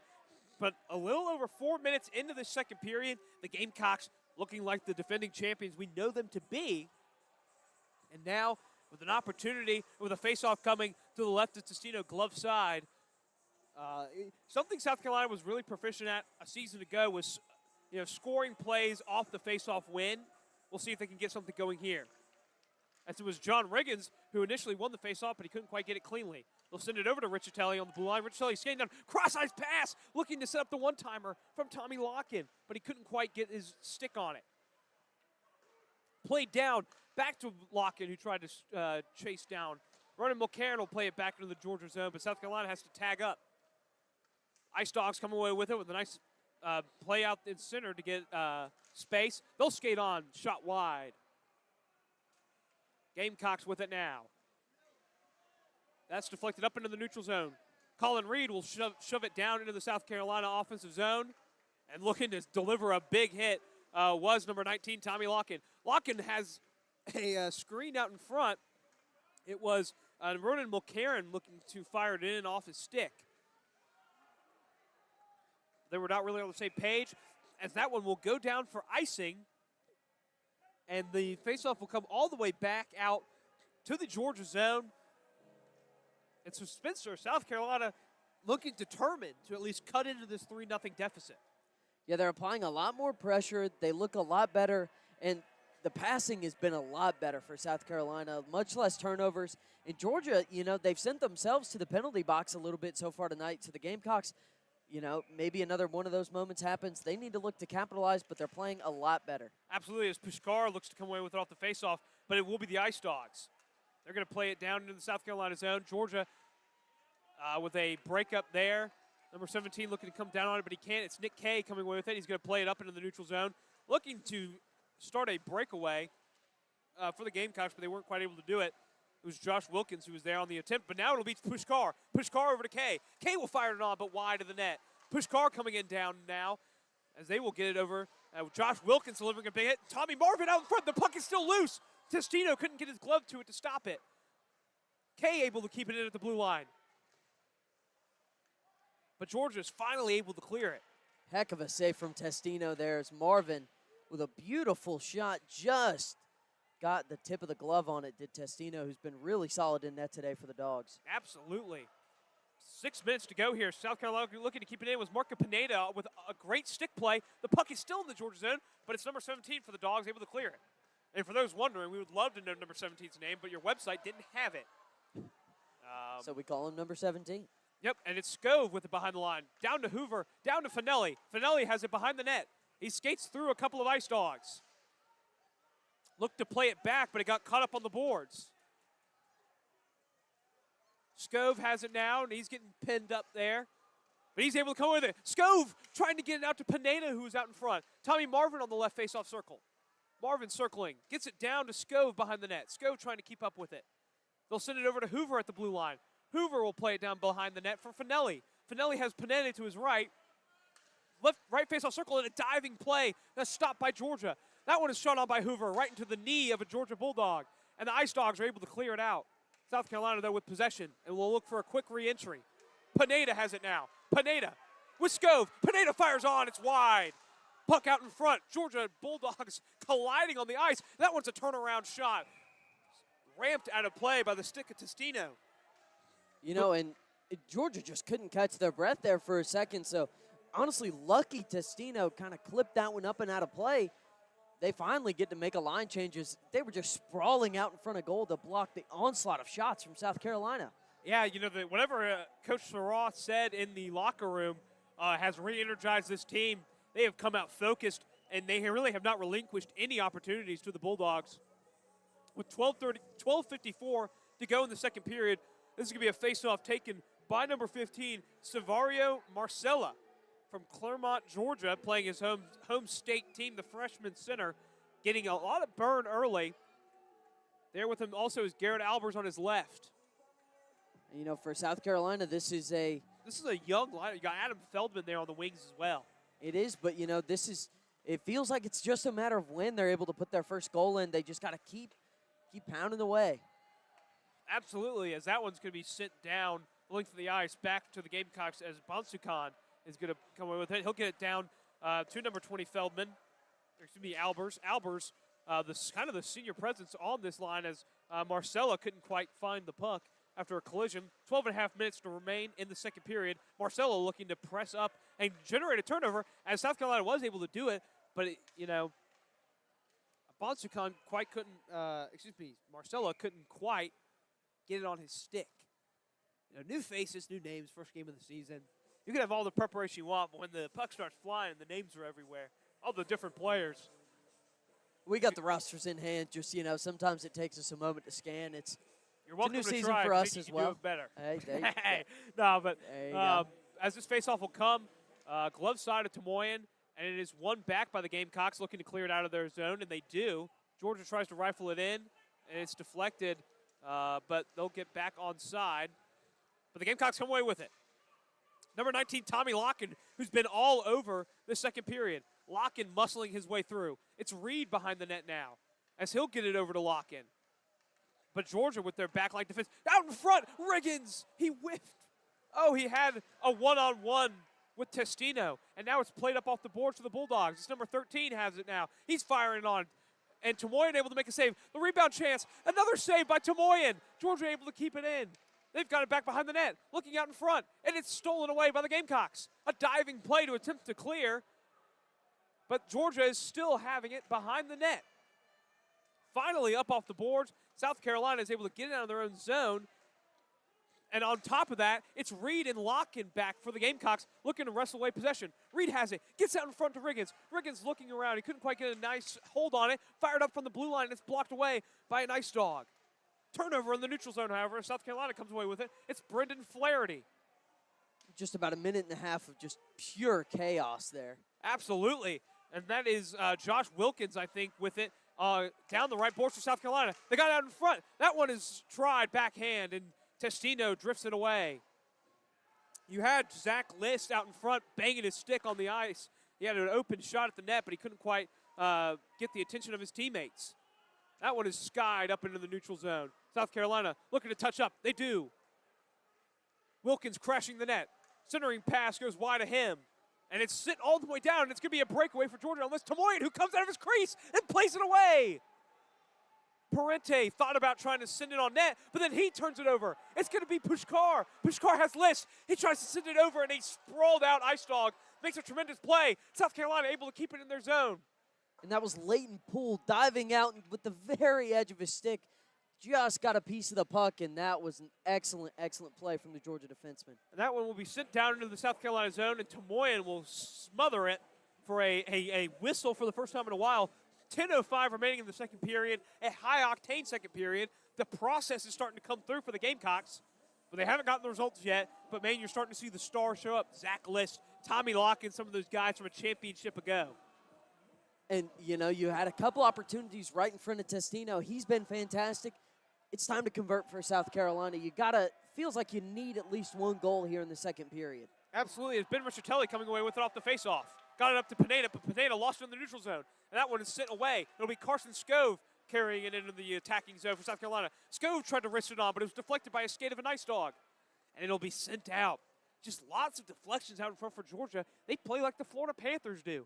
And Millions I tell of you deflections. what, with a 3-0 lead, Georgia, they seem a little comfortable. You know, if they get a chance to rush, they will. But other than that, And boy, if they had their chances. Tomoyan coming out of his crease like that to make that play was a very dangerous opportunity. But now it's Scove. Scove looking to get pretty with it. He tried a backhanded pass, but nobody was there. Ronan Mulcairn will get it over to Richatelli on the blue line. Richatelli down in front. It's blocked. Looking for a follow-up chance. It's Marco Pineda. Pineda able to keep it in. Ronan Mulcairn, but it's broken up by a Georgia player. Mulcairn still trying to get at it, and Georgia's able to come away. The Bulldogs have a 3-on-3 as they'll just chip it on down and go for a change. Ronan Mulcairn looking to avoid getting pickpocketed by a Bulldog. He'll skate away with it, the captain. With it now, and they're both taken out by a ref. And the ref is still standing on top of the way. Yeah, my goodness. And coming away with it is the Gamecocks. They've got a 2-on-1. Sits it down for Scove. Back out. Fires. He scores! Georgia has surrendered their first goal. And it's number 9, Marco Pineda. Off the pass from a diving Carson Scove. And South Carolina is on the board. It's 3-1 Ice Dogs. But after the second period, coming away with it is the Gamecocks. They've got a 2-on-1. The explosion that's just down for Scove. Back out. Fires. He scores! And now, Georgia, what's the most dangerous lead in hockey, Spencer? JP, correct me if I'm wrong, but it's 3-1. The Gamecocks draw one back, and it's Marco Pineda. JP, can we go back in time a little bit? The last time these two teams met, at least right here at the Plex, it was Marco Pineda firing in an overtime winner to beat these Ice Dogs 5-4 in the Inferno night. There's a similar vibe here at the Plex. Not a fan has left their seat, and I mean, this one, the energy is back in this place. They needed the goal, and they finally get one. Outstanding finish from Marco Pineda. Absolutely, and now as the faceoff will come to center ice, this crowd is alive, and the Gamecocks come away with it off the faceoff. It's number 22 for the Gamecocks, Ian Hoover. This one is sent down, and it'll be an icing with 8:47 remaining in the second period. And that, pushes Pineda to the team's leading goal scorer. That was his third on the season. He had one in each game, I believe, against UNC last week. Staying on that goal-scoring form so far. This game, I feel like it definitely shifted something, JP. Absolutely. Now this faceoff will come to the left of Tomoyan in the near side faceoff circle. Georgia coming away with it. Now they have it at the blue line. But look at how South Carolina is attacking those passing lanes now, trying to avoid anything easy down low for the Bulldogs. But Georgia looking to get that goal back, but it's tied up on the boards, and Georgia's trying to fire it on. They'll fire it behind the net. It'll be Hoover who comes away with it. Trying to clear it is South Carolina. They're able to keep it in, and a great block out in front, but Georgia still has someone unattended out in front of Tomoyan. Back behind the net. Tomoyan sprawled out on his back, and he's able to make the play. On his stomach, excuse me. Hoover now trying to get it back from behind the net. A diving play. Georgia still with possession.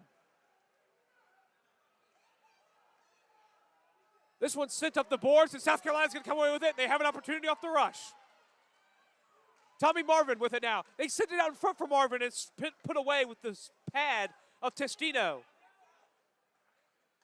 And then a great stick play in the neutral zone. I believe that was by Tommy Marvin. He got it to Locken. Locken in the zone now for South Carolina. Skating around, looking to send it out in front, but Marvin was cycling. Bonsukan with it now for South Carolina. He'll send it over to Tommy Marvin. They've got it down to Riggins. Riggins playing it over. Reed over to Bonsukan. Bonsukan fires out in front. Oh, they had Testino leaning. They couldn't quite find anyone to take advantage. Reed with it behind the net. They send it over to Locken. Locken's still with it now. Locken attempted to be taken down from behind, tried for a centering pass, but Reed wasn't looking. Able to keep it in, though, is Reed off the pickpocket. They'll clear it. South Carolina will have to tug up. But they're keeping the pressure on. Here comes John Riggins up the boards, and he's able to force a turnover. Hounding him on the boards now is Riggins and Locken. And it's sent back behind the net. Georgia will come away with it now with under 7 minutes to play in the second period. And that one is sent the length of the ice. It will be icing. So not only do we have a hit back behind the action, and still down for the Bulldogs, coming up a little bit slow, is Bill Martin, I believe. Yeah, number 7, Bill Martin. So he was hammered. An icing call. It was Tommy Locken, wasn't it? And no surprise there. Tommy Locken, one of the more physical guys on this team. He racks up penalty minutes as well, as a lot of his other fellow Gamecocks do. But, I mean, he's bringing the energy. I mean, that got the crowd into it. a goal, a big hit. The Gamecocks, they're surging right now. Just looking to add on to it. Absolutely. Taking the face-off for the Gamecocks, it will be the captain, number 8, Jake Pushkar, after the icing. So the big hit, then the icing. South Carolina pressing very hard right now. You've got List and Flaherty. You got the first line out there for the Gamecocks. With the exception of Josh Wilkins, who I don't believe started the game. Kay looking to keep it in, and he does. Nick Kay, left face-off circle. They have it out in front. Loose puck. Georgia's coming away with it. But a whistle. I believe a penalty will be coming to the Georgia Ice Dogs. And if so, South Carolina will be going back on the power play. It will be number 29, I think. I think you're right. It's 29. Declan Conway looks like he's headed to the box. JP. For cross-checking. If there was a time, I mean, it's a 3-1 game, 6.5 left here in the second period. The Gamecocks have had momentum the entire second period. What a golden opportunity they've just been handed. Absolutely. And you can tell Micah Pineda is feeling himself. He's already made an impact on this game. He's looking at himself to the stat sheet. And before the ref drops the puck, it wouldn't surprise me if he's slapping his stick on the ground. Absolutely. John Riggins wins the faceoff. It's Tommy Marvin. He'll get it back over to Riggins on the right faceoff circle. It's deflected out in front by Georgia. It was kind of a tough, Marvin made an uneven pass, and Riggins couldn't quite get himself centered to receive it. So that will waste some time here on the power play for the Gamecocks. But they'll get it on the way up to Riggins. Riggins will skate it in. Pineda with it now, Riggins looking for Pineda, but he'll play it back to Marvin on the blue line. Down to Pineda on that near side faceoff circle. Back over to Riggins. Marvin surveying. He'll put it on down to the goal line for Josh Wilkins. Jake Pushkar. Tommy Marvin now with it. Over to Riggins. Riggins firing on. It's deflected. Pineda with it now. He'll play it back behind the net for Pushkar. Pushkar has Reed out in front. Sends it over to Riggins. Riggins with a little bit of a misfire on the pass attempt. He'll have to send it down to Pushkar, who gets it over to Marvin here at the top of the blue line. Marvin surveying, gets it down to Pineda. Pineda looking for it, but it's Riggins. Riggins, he'll fire, and he missed the net. He kind of collided with Pineda and fired while he was falling down and missed the net. Gamecocks looking to come away with it behind the net, and they will. It's Pushkar. Pushkar gets it over to Marvin. Marvin has Pineda, left face-off circle. Georgia is colliding on it, and it's back over to Marvin. Back down to the goal line for Pushkar with a spinning backhanded pass over to Reed. But Reed's stick was tied up, and it's sent out of play with 34 seconds remaining on the power play. I mean, the Gamecocks did a great job after the first 10 seconds, keeping it in that Georgia zone. They just got to settle down. Marvin That was has Pineda, great left face-off opportunity circle. there. Reed just didn't expect it. Georgia is Couldn't get a colliding stick to on it. it, and But, it's back this over to team Marvin. is showing Back down a to the lot goal line right for now. They've just got to be Pushkar able with a to spinning put backhand. one in the net here with 34 seconds left. Absolutely. They're generating many chances here in this second period. It would not shock me at all if they at least draw one closer with 5:07 remaining in the period as a whole. Setting up a real doozy of a third period for us here. But we're not, Georgia's not out of the woods yet, and they're not laying down and letting this happen either. They're playing their hearts out for this early season rivalry matchup. And what else could you want, man? I mean, between all the deflections and the good saves from Testino, I mean, Georgia is defending their hearts out. Absolutely. It'll be Carson Scove off the faceoff. He'll come away with it. He'll play it up. Looking for Bonsukan at the blue line. Carson Scove with it down low, looking to get a stick to it, but he's tied up. Fans want a penalty. They won't get one as Kay is looking to get it out of the corner. He gets it down to Scove. Scove skating down. Loose puck out in front, but it's frozen by Testino. 15 seconds remain on the power play. Yeah, and, I think Scove might be onto something. A Georgia skater was just hugging the stick there. They definitely looked like holding. Yeah. Or, an extended time there and right in front of the fans, but maybe backs to the officials. Couldn't quite get a good angle on it. Nonetheless, if you get away with it, I guess it's a good play. Absolutely is. It'll be Scove again on the faceoff, looking to come away with it. Finelli crashing it hard. He'll be the one who's getting it all the way on the other side of the ice. Back up to the blue line. It's Flaherty. Flaherty dancing down to the right faceoff circle. He'll put it on. It's deflected. Kay couldn't quite get a stick to it, and it'll be rocketed down the length of the ice, but out of play. And JP, if that Georgia skater had have held for 1 second, there was a guy coming right out of the box. Would have been a free one-on-one for Georgia. Just didn't realize it, I don't think. 4:31 remaining here in the second period, and because of that, the faceoff will come all the way down here, back into the South Carolina attacking zone. It's where we've been for the majority of the second period, it feels Absolutely. Very few whistles except for penalties. But on the ice for the Gamecocks, it's going to be number 20, Garrett Albers. It's going to be Marcella, and then Feldman. Marcella wins the faceoff, and then a shot back or a pass back behind the net finds nobody, but Marcella's hounding him on the boards. Georgia coming away with it now for their first rush in forever. They'll try to get it up to Parente, but he's not able to. They had a great potential outlet chance for South Carolina. They couldn't quite get their stick to it. It was Albers. Georgia with it now behind the net, but they'll play it. A big collision there. Nothing doing for the Bulldogs, but that one's going to be sent the length of the ice for icing. With 3:58 remaining here in the second period. So that one will come all the way back down for the Ice Dogs for an offensive zone draw for the first time this second period, it feels like. Or at least the first time in a long time. Sure does. If you're watching from home, you've been looking to your left a whole lot as South Carolina has really made a living for themselves in their offensive zone. And got to credit Georgia only giving up one goal, it feels like, because South Carolina has had just a ton of attacks. As we have received word from our YouTube comments that Georgia number 7 is Wyatt McAvoy. So thank you there. As the Gamecock coming with it off the rush, but that shot was deflected. I believe it was Feldman. Georgia coming with it now on a counter rush. But Gamecocks looking to get back, and they dislodge the puck from the stick. That one was Marcella. That one was kind of unexpectedly shot on goal. Tomoyan had to make a quick play. And Riccitelli now bringing it into the South Carolina attacking zone. He's got Albers behind him. Riccitelli skating it all the way around. He'll dump it down. As this one is now being tied up on the boards. Far side of that corner with 3:10 remaining in the second period. Albers looking to come away with it. It'll be Reed who will play it back over to Riggins. Reed behind the net. Riggins trying to wrestle away. And that might be a penalty. It won't be, but Reed gets hit hard there on the boards.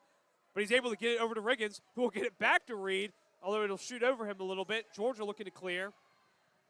2:50 to go here in the second period. And that one's shot up and out of play. And so the faceoff will be staying here in the Georgia zone. 2:48 left, and you got to think South Carolina's going to leave it all on the ice here to get a goal in the time remaining in the second period. Again, it's been all of them. And right now, they just haven't been able to put a clean shot on goal in a little bit. Got big credit to Georgia. I mean, their defenders are really having to work for it, but they're up for the challenge. Absolutely. It'll be Carson Scove on the faceoff for the Gamecocks. He'll look to come away with it. The Georgia skater was down, but he could. And it'll get it over to Riggins. Riggins on the right faceoff circle, look for the drag. Out in front, Scove saves it. Out, and it's deflected. Oh, they were looking for the deflection off the stick of Locken. Testino was able to get to it, though. Scove puts it on. Testino with a great save. I mean, it's like Testino has, vision in his head. He knows exactly where the puck's going to go off the deflection. He's there every time. That one is deflected up and out of play with 2:26 remaining in the second period. Yeah, he's been excellent, especially with the difficulty of these deflections. I think that's the key thing. It's not like they're easy to deal with. These shots are really being fired in. There's a ton of bodies right in front of him, and he's done a good job reading the game really, really well from inside that crease. Yep, and that one is a face-off won by the Gamecocks. And for those of you wondering why we're talking about South Carolina so much, this entire period has just been dominated by the Gamecocks. Pace of play, possession. I don't think Georgia has registered a shot on goal. Except that maybe that one from about neutral ice a couple of minutes ago. But, it seems like they haven't had a great, rush or attack. We promise we're being neutral observers. But as here, Georgia has an opportunity. That one is shot on, saved by Tomoyan. A collision out in front has bodies. Georgia has it back behind the goal line. But a missed pass gets it into the center ice, and Georgia will have to touch up lest they be offsides. Tommy Locken with a great play off the stick. He's going to touch it down for Riggins. Riggins dancing it now. He loses the puck for a little bit, but he'll play it back behind the net. They've got it over to Locken. Locken back to Riggins. Riggins skating around it now, trying for a wraparound chance. He'll decline, trying to get to Marvin, but coming away with it now is the Bulldogs with a 4-on-2 if they can press. But a great play there by Tommy Marvin, Bonsukan. In his first game with the Gamecocks, at least home game, Bonsukan's looked really good. Absolutely, as Pushkar with it now on the attacking zone. He dumps it down, and Nick Kay couldn't quite get his stick onto it. That one is deflected up and out of play, up and into the neutral zone. I just had to say up and out of play a lot so far. Well, it also looked like it was about to hit the roof, just didn't quite get up there enough. Absolutely, that would sit down into the Georgia zone. They will call a late icing. I wasn't quite sure if they were going to call it or not, but that's been a kind of a trend. You know, we saw that hand raised early, and they waited about as late as they could to call that icing. Again, 49 seconds left here in the second period. South Carolina's had, a plethora of chances. They only have one goal to show for it as Georgia still leads 3-1. And as JP was saying earlier, we're doing our best to stay neutral. But again, Georgia has not had many chances here in the second. They've done a great job defensively after their, frankly, excellent first period, just hounding the Gamecocks. Absolutely, and Georgia will have an opportunity here with an offensive zone draw to the glove side of Tomoyan. Near side face-off circle for us. Taking the draw for the Ice Dogs will be number 29, Declan Conway. But coming away with the win is the Gamecocks on the face-off. And they'll look to skate away with it. They'll try to get it all the way up to Josh Wilkins. Wilkins has it. He's got Pushkar trailing, trying for that pass there, but it's kept in by Bonsukan. Bonsukan dancing with it. He's got a right face-off circle, backhand chance. And Testino with the save. JP, if Bonsukan was able to put that in, I would have freaked out. I mean, he completely deked two defenders, backhanded shot. If he's able to get it behind. It almost it looked like Testino kind of got it caught in his wing. Yeah. That very nearly beat him. I don't think they were expecting that. As the faceoff will come here, far side faceoff circle, won by the Gamecocks. Put on, deflected by the pad of Testino. And that one will drift way out of the offensive zone. South Carolina will have to retreat, and the Ice Dogs will come away with possession. 20 seconds remaining here in the second period. They tried to play it the length of the ice, and it's going to be icing on the Ice Dogs.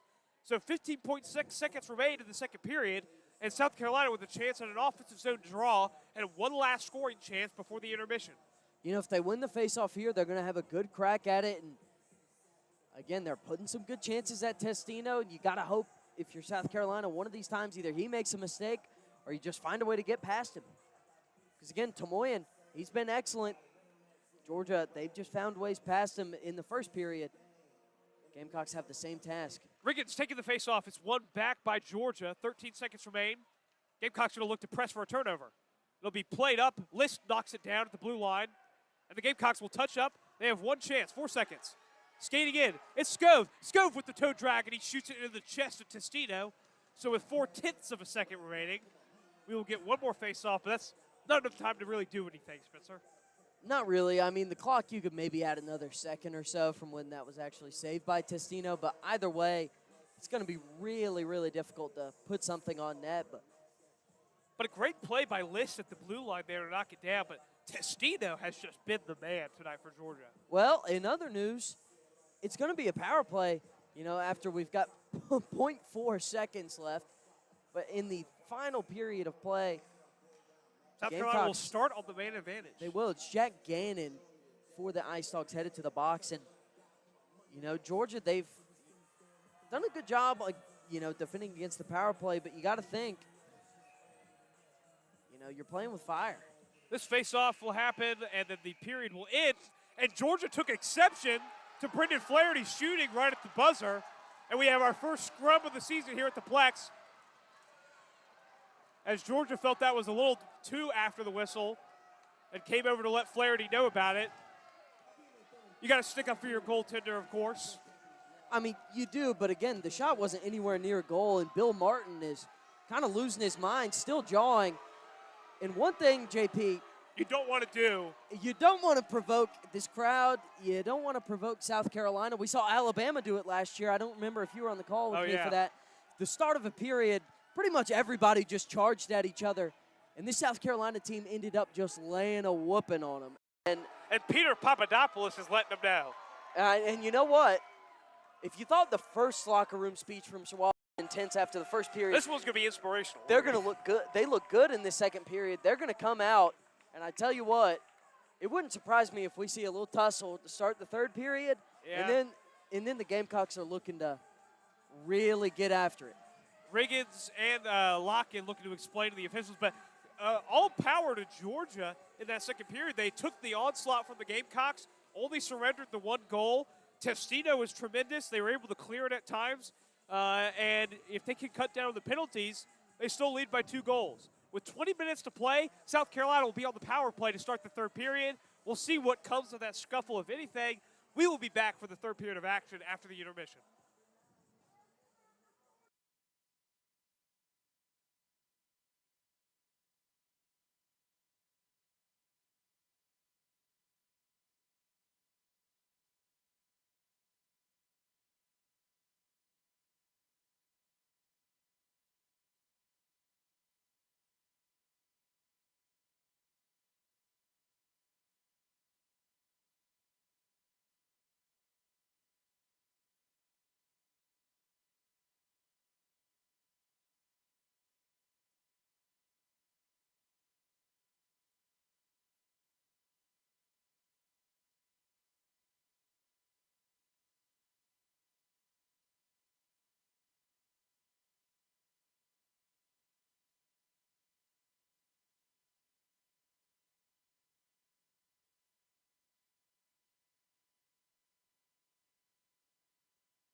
Well, ladies and gentlemen, we are back here for the third period of action, as it looks like we might have 4-on-4 hockey, as 2 minutes have been added to the penalty marker for both South Carolina and Georgia. We knew South Carolina or Georgia had committed a penalty towards the end of the half, or the end of the period. Sorry, still in soccer brain mode from our men's soccer adventures. Hey, check those out, too. I mean, they're a good time. As the Ice Dogs take the ice here in the Plex, you know, Spencer, we didn't really talk about them a lot in the second period because South Carolina had the puck so much, but the Dogs played well enough to still hold on to a 3-1 lead after 40 minutes. Well, and again, it was not a discredit to them at all. They played really well defensively. I think only giving up one goal in that period with how much South Carolina controlled the puck and how many dangerous chances they had. I think Georgia can really be happy with a 3-1 lead now in the third period. And, you know, of course, you got to give them credit. They scored 3 goals, you know, within like a 10-minute span there in the first 12 minutes, to take a 3-0 lead, and they did a pretty good job protecting it in the second. But this place is still packed out in Irmo, and South Carolina, again, really had a lot of momentum there. And I think they'll look to kind of keep that going here and try and convert some more opportunities, as, again, they had a ton. Absolutely, and here come the Gamecocks on the ice after a really, you know, a flurry in the second period, just a non-stop 20 minutes of action, and I would wager for 14 of those minutes they controlled the puck. It was a very impressive second period showing, but like you said, just the one goal. They still need 2 to tie this thing up at 3 and have any chance of not dropping their home opener for the 2024-2025 campaign. As we're about to get underway here, both teams doing some final meetings, skates, stretching.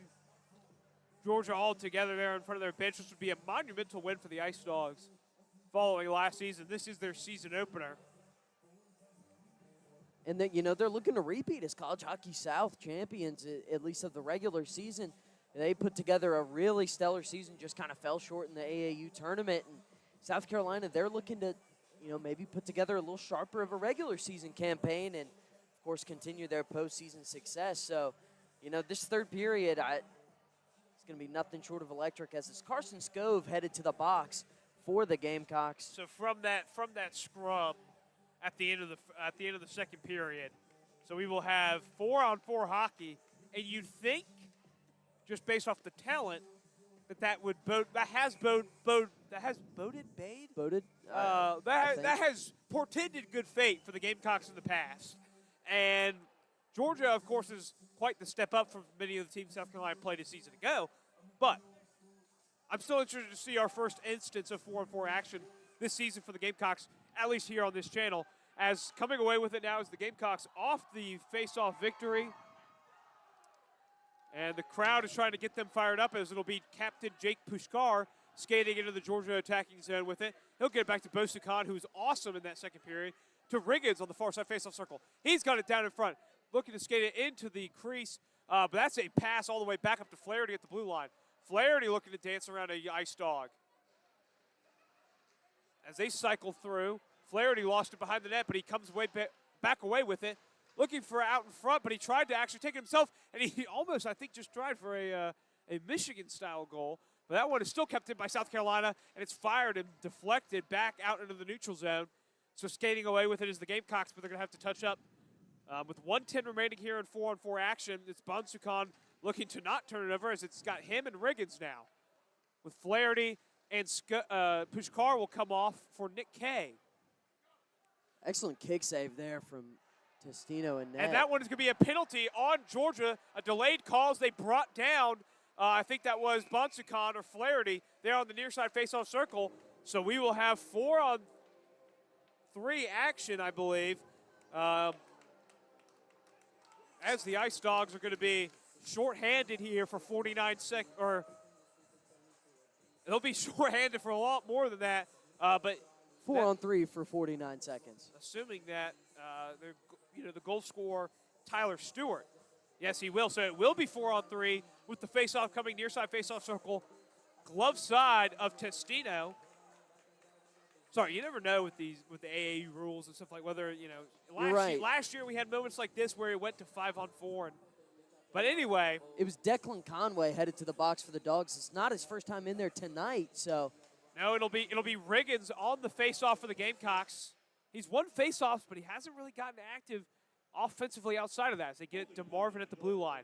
Marvin surveying now. He's got Riggins back on the right faceoff circle. Riggins gets it back over to Marvin. Marvin down to the goal line as he fires it on, and it's trapped there by Testino. So a nice little tic-tac-toe move there for the Gamecocks as they got it down to Marco Pineda, who's been jawing. He's ready. I mean, he has been a force down on that goal line. But it's Pushkar, Riggins, Pineda, and Marvin out there for the Gamecocks on the 4-on-3. 30 seconds remain of that, and then it will be a 5-on-4 power play for South Carolina. Marvin surveying off the blue line. He'll dump it down to Riggins. Riggins skating in. A nice pass there as an Ice Dog was coming out there kneeling, trying to block a potential shot, but he passed it up. Just couldn't quite find Pushkar. There's a one-timer, and he scores! It's number 9, Marco Pineda. And the Gamecocks are 1 goal closer. Pineda set up shot back door. It was a nice pass down low. Testino couldn't quite cover it. And the Gamecocks on the board early in the third period.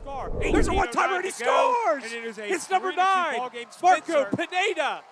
And we are in for the Gamecocks are here, 1 goal we closer. sure are, and I'm feeling Pineda really good about my Marco Pineda door. projection at the start of this game as one of the guys to watch. He scored now both goals for the Gamecocks. It's been excellent, especially on that left side. You know, we see Riggins work that right side circle. Pineda likes the left.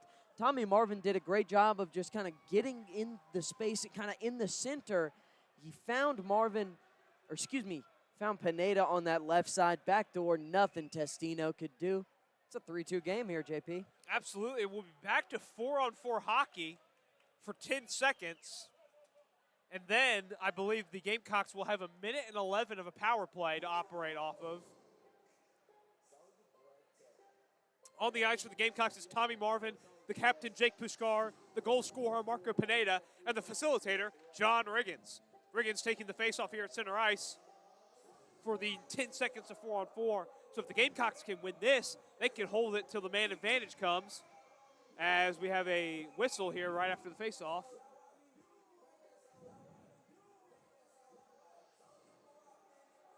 Having a little chat with the I think Georgia wants a coach over there. clarification on Something. as time did go off there. They're probably going to need 3 seconds ran off the clock.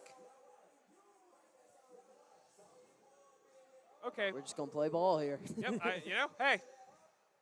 As that one is played back into the South Carolina zone, and the seconds will tick away, and the Gamecocks are going to go a man up for a minute and 11 of action. So, I mean, as good a chance as you may have to tie this thing up with a man advantage right after scoring a goal, but a bad pass there stunts all kind of growth for the South Carolina possession. Wisely, though, Georgia ready for the man to come out of the box. South Carolina, maybe could have threatened a bit of a deep shot with the puck there. Absolutely, as Riggins will skate it all the way down. He'll play it back now. He's got it up to Marvin at the blue line, and the Gamecocks are all set up on the power play with Marvin and Riggins up. You got Pineda down there, along with, I believe that is Pushkar and Colin Reed. No, it's Nick Kay. Scove down low for the Gamecocks. And with the puck down in that corner, near side, Georgia will skate away with it, try to clear it out, and they can't. It's off the skate of Tommy Marvin, but he couldn't quite get his stick to it. And Georgia will play off the boards for themselves, but a good play, and they will call a penalty, actually, on Carson Scove. I thought he got all puck there, but it was number 10 for Georgia, Leighton Poole, falling down and drawing a penalty. So a short-lived power play for the Gamecocks, and now Georgia will have 10 seconds of 4-on-4, and then a minute 50 of a power play themselves to try and get that goal back. They sure will. It was a little hard to see from our angle, so couldn't quite see cleanly what happened there. But, I mean, it's a huge moment for the Ice Dogs. Try making this a 2-goal game again, as right now they lead 3-2, 16:57 left in the third. Absolutely, and Georgia wins the faceoff. They'll look to keep it in. They've got it down on the near side faceoff circle, playing it back to Stewart, but it's broken up by Tommy Lockett, who sends it out of the attacking zone for the Bulldogs. Georgia skating with it now in the neutral zone. An attempt at a pass back, misses the stick of number 18, or excuse me, I think that was number 38 for the Bulldogs, as they also didn't have a number 38 on their website.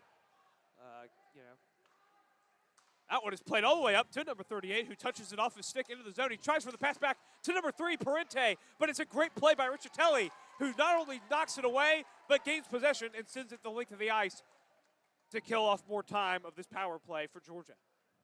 Now the Bulldogs coming with it. They'll try to get it up to Stewart.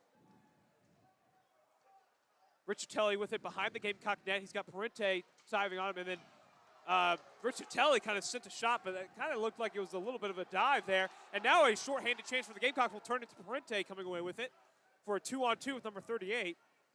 Parente makes a move, gets by Ronan Mulcairn, but he can't quite find anybody, as Tommy Locken will send it the length of the ice. You know, great kill so far from Tommy Locken. I mean, he was down there applying the pressure. He took a huge hit, but able to recover there and clear that puck by in a lot of valuable time. And the Gamecocks were able to make a change off of that clear as well, as now Georgia with a puck entry. Skating on down, fired it on, couldn't even get it to Tomoyan, as they'll lose it past the blue line, and they'll have to reset with 22 seconds on the Georgia power play. JP, it doesn't look like the Georgia we saw in the first period. Maybe South Carolina's putting on a lot more pressure, but their attacks have not looked the same. They haven't. South Carolina has played a lot further up, although Georgia has a chance off of here. It's fired wide of the net. 4 seconds remain on the power play. Looking for a chance out in front, but it's going to be shot all the way down by number 13 for the Gamecocks, Andrew Henderson. Now coming back away with it, the Gamecocks have a chance. They got K crashing in, but a timely stick by an Ice Dog sent the pass wide. Gamecocks with it now behind the net. Colin Reed sends it up the boards to Drew Henderson, who will pass it back to the net. Carson Scove with it over to Reed. Reed with it now behind the goal line. Gets it up to Henderson. Henderson, and they will say that the Gamecocks were not able to keep that in, and they'll whistle it offsides. As a nice play there by Ian Hover to try and keep it in. But with 14:29 here to go in the third period, South Carolina avoids the catastrophe of the power play. And now off the kill, they have a chance for a faceoff coming just outside of the Georgia zone. I think that was a good call. I think it was just slightly offsides, but again, the Gamecocks, a great kill there. Georgia unable to really take their time and set up and try and work in that puck. And a lot of pressure, or a lot of compliments have to go to the Gamecock defense there, as I lost my words completely. Yeah, Scove fired that one off the skate. Looking for a deflection out in front was Flaherty. Flaherty with, down to Scove. Back to Flaherty at the blue line. Down to Finelli, but it jumped his stick a little bit. It'll be behind the net. Finelli coming away with it. Plays it up the boards. Sit back down. They have it down to the goal line.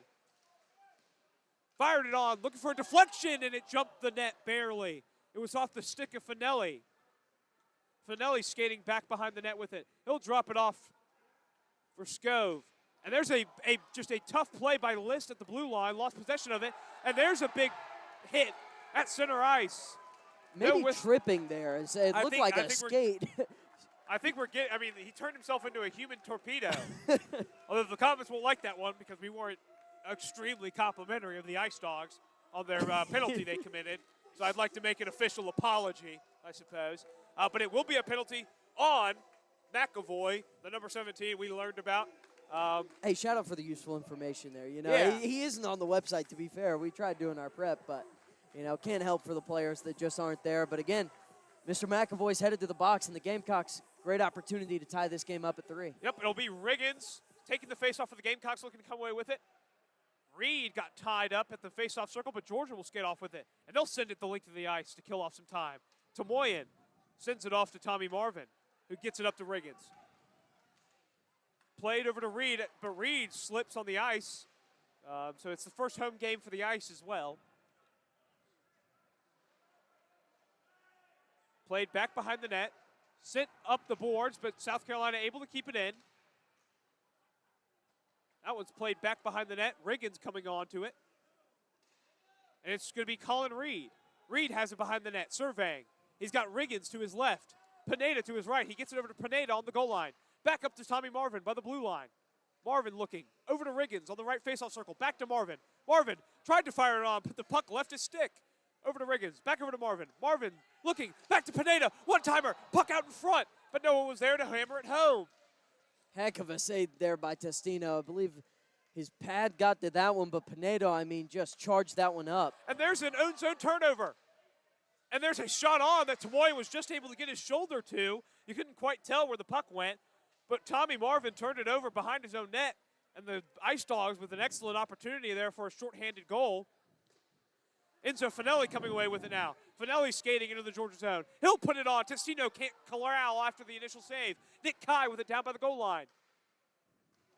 Finelli, and that puck just gets sent a mortar shot into the ceiling with 29 seconds remaining on the power play for the South Carolina Gamecocks. And Declan Conway was gifted a one-on-one to Tyler Tamoyan, and Tamoyan just won that battle, but almost a shot to the foot there from the Gamecocks, as that would have been a costly mistake, but bailed out again by their goalie, and 30 seconds left on the power play. And they'll win the faceoff and get to Flaherty at the blue line. Flaherty dumps it down for Carson Scove. Scove down to the goal line. Finelli had it for a second, but he played it back to Scove. Scove puts it on, and the initial save by Testino. Puck drifted back out in front for Bonsuka. Back at the blue line for Flaherty. Over to the right faceoff circle for Scove. Back up to Flaherty. 1 second remaining on the power play, and that puck is deflected up and out of play off the stick on number 38 for the Ice Dogs. So a great stand by Georgia. Despite some great chances for South Carolina, they exit the penalty kill with that 1-goal lead. But the faceoff will come here, the far side faceoff circle in the Georgia zone, stick side of Testino. Yeah, great kill from Georgia there. Did a really good job, not only Testino, but the guys in front of him, you know, getting in the passing lanes, deflecting shots, and that's what you got to do, especially against South Carolina, who's really cranking up the pressure. Yeah, as they keep that one in, this this young line for South Carolina of Marcella and Feldman have made some nice plays in this one, and it'll be Albers getting to it at the boards. He'll play it back over to Marcella. Marcella has Mulcairn up at the blue line. They'll keep it down there as it'll be Feldman getting to it. And it's played all the way up into neutral ice, but it's won back by Riccitelli. Riccitelli sends it into the neutral zone, and it'll be played into the Ice Dog zone by Feldman. And there's a big hit delivered, and it'll be a penalty coming up to the Gamecocks off the big hit by number 20, Garrett Albers. So Garrett Albers, I mean, that's a hit you can't make. It's a stupid mistake. I was about to say, you know, You very see the questionable numbers? timing, because it looked like it looked. You know, what does that hit do for you? That was my question. You see the numbers. You know, this isn't football, but in football they teach you see the numbers. You don't make it. You're away from the play. You don't make a stupid play just because you want to hit somebody. Unfortunately for the Gamecocks, and fortunately for the Ice Dogs, it'll be a penalty to Albers, who's been a key part of this line's success.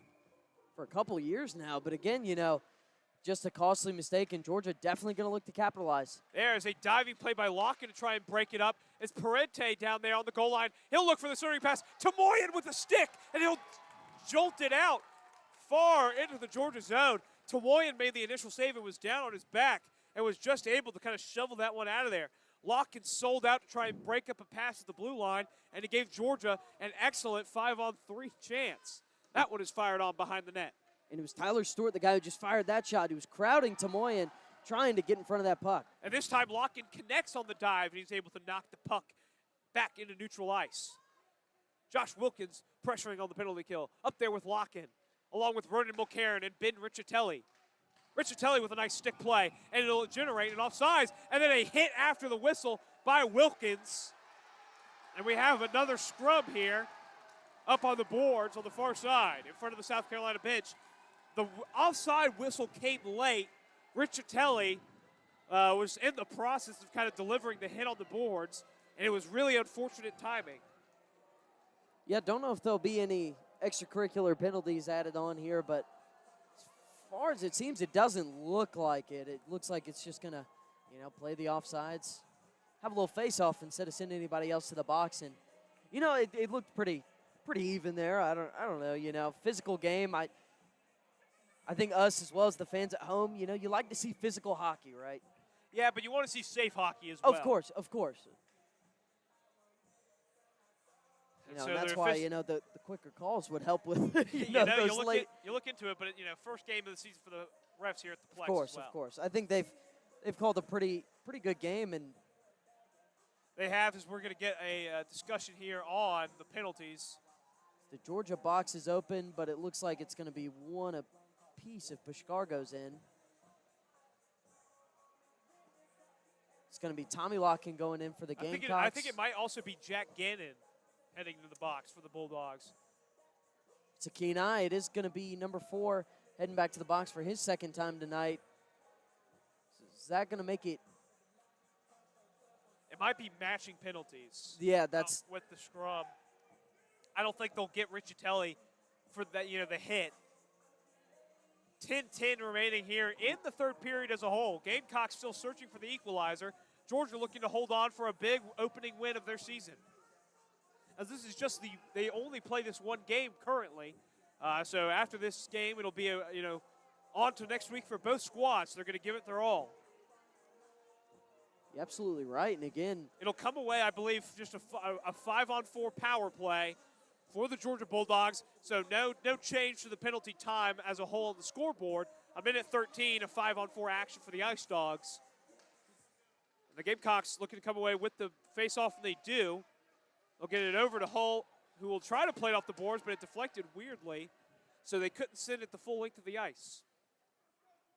the reason I was a little confused there was because I saw the official hold up 5s in each hand, so it could be a 5-minute penalty for both of those guys, but it's just, of course, not reflected on the scoreboard. Yeah, they'll just have to take a seat for a bit. As Georgia now has it in the Gamecock zone, but it's going to be Colin Reed getting to it and bucking up play. Now Georgia has it behind the net, looking for that backdoor pass, but they'll save it. And it's Nick Kay with a, kind of a dangerous play there, as they'll get it down, and it's a pad save by Tomoyan. Tomoyan was kind of all alone out in front. He had an Ice Dog in front of him. They couldn't get the deflection off of him. And Tomoyan, and there's a pass that jumps the stick of number 27 for the Ice Dogs. Georgia now skating back in. Shoveled, kind of high up in the air, back behind the net by Leighton Poole. 8 seconds remaining on the power play for Georgia. Back down to the goal line with Poole. On for and a chance out in front for the Ice Dogs as a crushing hit is delivered by Brendan Flaherty, but Georgia still retains possession. It will leave the zone, and they'll have to touch up so South Carolina can rebound. Finally get a little breath. But it was number 26, Josh Maceros, getting hit hard as Pineda had a chance out in front, but he shot it wide. Now Georgia with an opportunity. List back skating. And Scove gets there to dislodge the puck for number 13, Evan Moore. And now it's Pineda. Pineda with it. He's got Flaherty trailing. Flaherty absorbs the hit, gets it back down to Pineda behind the net, but he lost it off the stick. Getting to it, however, is a Gamecock. Back over to Carson Scove, who will just muscle it on down behind the net, with Pineda getting to it on the far side boards. Shoveled up the boards, but it's Finelli for the Gamecocks, who will play it back down. And Flaherty has it now, right face-off circle. As a Georgia skater has lost his stick, so an opportunity here for the Gamecocks. They'll keep it in. It's Carson Scove getting to it. Back to Pineda. Pineda sends it the length of the boards. Back over to Scove. They'll play for Pineda. Pineda fires it wide. Zach List gets to it. Far side blue line. And it's knocked down by an Ice Dog. And now Georgia with an opportunity. But a penalty coming up to South Carolina. As he kind of took him out. I think the penalty will be on the list. And again, it's another hit from South Carolina. Not necessarily necessary. It looked like the puck was already a decent bit away from the Ice Dog skater. List just kind of stuck his legs out. And I mean, he really kind of just like squatted down and threw his whole body into his legs. Yeah, just not a smart play there. As it kind of takes 2 minutes away from time you can spend attacking. Not to say that the Gamecocks can't muster a shorthanded goal, but so far tonight, it seems like whatever team is on the power play, I mean, they're really dominating possession and hammering it in. And we now, thanks to our friends in the live chat, that it's Alex Laracy, number 38 for the Ice Dogs. And he's on the ice for this power play. Hey, we'll update our charts. We appreciate it. Absolutely. And so the face-off coming here, far side face-off circle. Glove side of Tomoyan. The Ice Dogs come away with it behind the net. They'll play it up. And a takedown there by Tommy Locken avoids a penalty. And they'll lose it. It's Tommy Locken looking to win the race. Can he win it? He outmuscles him, but he can't get a stick to it. They'll look, and it'll be a penalty on Georgia. Locken was taken down with the stick. And we're going to have to see if this is on Georgia. The Georgia bench was in absolute uproar. Tommy Locken giving up now. Well, you know, they whistled it when a Georgia player touched the puck, which that on top of what I saw leads me to believe that this will be a penalty on the Ice Dogs. I think you're right with how that played out. I was just, you know, I saw the Georgia bench over there, and it looked like everybody was up in arms, and we'll get an official call here in a second. You know, my humble opinion, in terms of entertainment value, I think they should give a penalty shot. Let's have a little bit of fun here at the Flex. Why not? As the protestations of Jack Gannon looking to avoid the putting up a permanent residence in the penalty box here at the Plex. Hey, rent's due. Yeah, hey, the rent is due every day. You know that's right. So as it stands, it'll be a 2-minute minor to the Bulldogs. So it'll be a minute 40 of 4-on-4, then 20 seconds of a power play for the Gamecocks. As we've seen a lot of this here in this third period.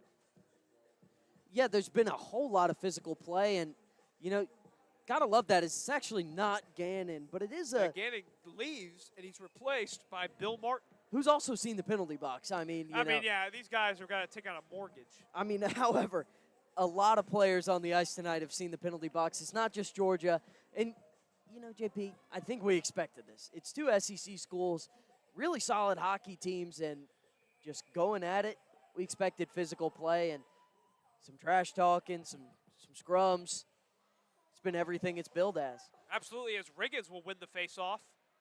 Bonsukan got to it on the boards, and they'll get it back down to Riggins. Riggins is falling. They get out in front, and it's fired and saved by Testino. Oh, Testino clutching his lower midsection with his life on the line, preventing that puck from getting loose. What a save by him off the wrist of, I believe it was Marco Pineda down on the goal line. And, you know, one thing is for certain, Ryan Testino has been fantastic for the Ice Dogs.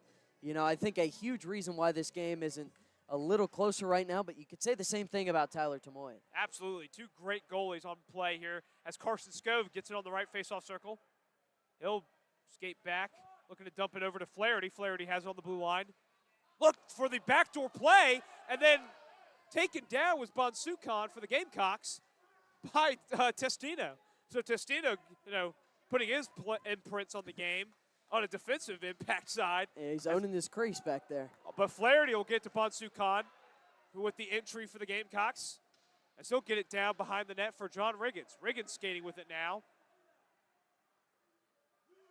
And Riggins gets taken down and loses the puck, but Carson Scove is able to get to it. They'll play it up the boards for Flaherty, but Ice Dog was coming on hot.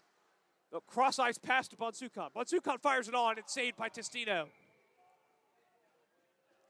Another great save. I mean, a glove save there, but he bobbled it and did a great job sticking with the play. Otherwise, that would have been trouble leaking out. Both teams changing personnel here with 40 seconds remaining of 4-on-4 hockey as Nick Kay, the alternate captain, is on, along with the captain Jake Pushkar, Ben Riccitelli, and Tommy Marvin for the Gamecocks. Pushkar off the faceoff. Georgia comes away with it, but quickly getting to it was Kay. And in this 4-on-4 action, it's been all South Carolina in their offensive zone, and they're going to be the team going up a man in 30 seconds. Absolutely, as this one is fought for in the corner, but Georgia comes away with it. They'll look to play it back, but it's a misplay as number 4, Jack Gannon for the Bulldogs, he slipped on that Plex ice that has proven so dangerous, as we will get an icing call here with 13 seconds remaining in the 4-on-4 action. This sets up South Carolina because if they can win the faceoff, hold possession, you can get a guy to run on. You got 20 seconds of what will be 5-on-4 hockey. It's a pretty good opportunity. Just under 6 minutes left here in this game. Absolutely, as it'll be a far side faceoff circle draw, stick side at Testino. Pushkar on the dot for the Gamecocks. And he comes away with it. Pushkar, he fires on. It's saved by Testino. He also had Riggins crashing back door. But those kinds of passes just haven't been there for the Gamecocks, so I like Pushkar taking that shot. Yeah, I think you're right. You know, the only time they found it was Marvin to Pineda on the 4-on-3 play, those kind of backdoor passes. Got to credit Testino again, making another big save. And Pushkar comes away with another face-off win, as that one will be played along the boards to Riggins. Riggins surveying. Riggins puts it on, looking for a deflection out in front. Saved by Testino, but he couldn't corral the rebound. Over to Riccitelli. It's a power play for the Gamecocks. Riccitelli off his stick, couldn't quite keep it in. He'll skate it on in. Now the Gamecocks come away with it on the boards. Riggins over to Marvin. Marvin fires it on, deflected by two Bulldogs.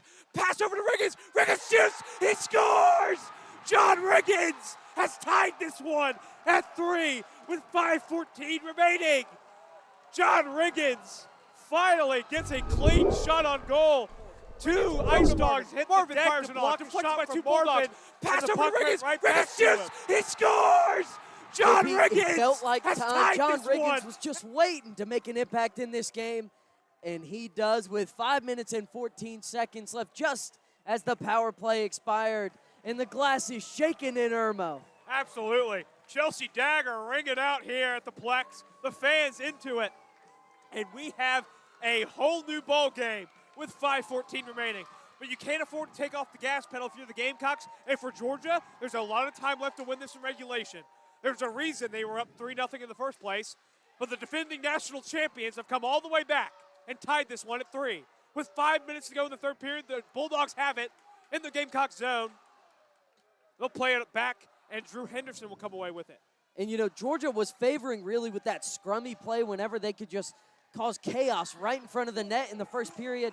They haven't done that really since. No, but there was a takeaway there. And we have a whistle that will stop play with 4:49 to go. Maybe an offside. Not sure still. Face-off will be coming. And a line change for each team. Far side face-off circle just outside the South Carolina zone. So, I believe Georgia may have been offside there on that puck entry. Carson Scove looking to win the face-off, and he does. One thing for the Gamecocks that's been instrumental in this comeback more than anything else has been their success on the dot. But there's Georgia forcing a turnover. They couldn't quite get a stick to it, though. Parenti looking to be the recipient of a pass, and there's a huge hit and a penalty coming up to Josh Wilkins for the hit on the goal scorer, number 18, Tyler Stewart. It's going to be Finelli instead of Wilkins. There was a 1 hidden beside the 7, but again, another crucial hit as, you know, the Gamecocks going man down. That was just a little bit late. The puck had just left, and he just crushed him into the boards. But luckily for the Gamecocks, sorry to cut you off, is that it seems every time they commit a penalty, Georgia gives them one right back. But so if the Ice Dogs can really show some restraint, you know, they can really work this 2 minutes down and try and get some good opportunities, and they haven't had that in quite a while. No, they haven't. It'll be a 2-minute power play for the Ice Dogs. 4:34 to go. The Gamecock penalty kill has been outstanding, but Georgia, off that goal allowed, started playing really well. So with this new ball game at a 3-3 score, let's see what we have in store. Georgia wins the faceoff, coming away with it. They've got Stewart over here on the near side faceoff circle, fired wide of the net, all the way over to Stewart. Stewart will pass it over to Gannon. Gannon tried to get it back to Stewart, but Stewart couldn't quite get there. It'll be shoveled all the way into the South Carolina attacking zone. Josh Wilkins came down to pressure. Tommy Lockett with a diving play. And Tommy Lockett is just throwing his body to the wind here, just trying to cause chaos. And now Tommy Lockett with an opportunity. Short-handed, off the pass, backhand chance, hit the iron. Tommy Lockett off the pass from Ronan Mulcairn, the senior defenseman. Now Tyler Stewart coming in for the Ice Dogs, and he fires it off the stick of Mulcairn, and a hit by Wilkins. Mulcairn absorbs the hit. It's shot off the net, up into the air, retained by Georgia at the blue line. Put on net. Parenti couldn't get a stick to it. Back to Parenti behind the net. 1:05 remaining on the power play. One-timer chance. Nothing doing. Gamecocks coming away with it.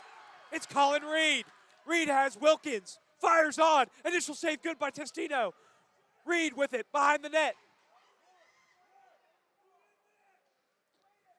48 seconds remaining on the power play. The Gamecocks will just chip it on back and get back on the kill.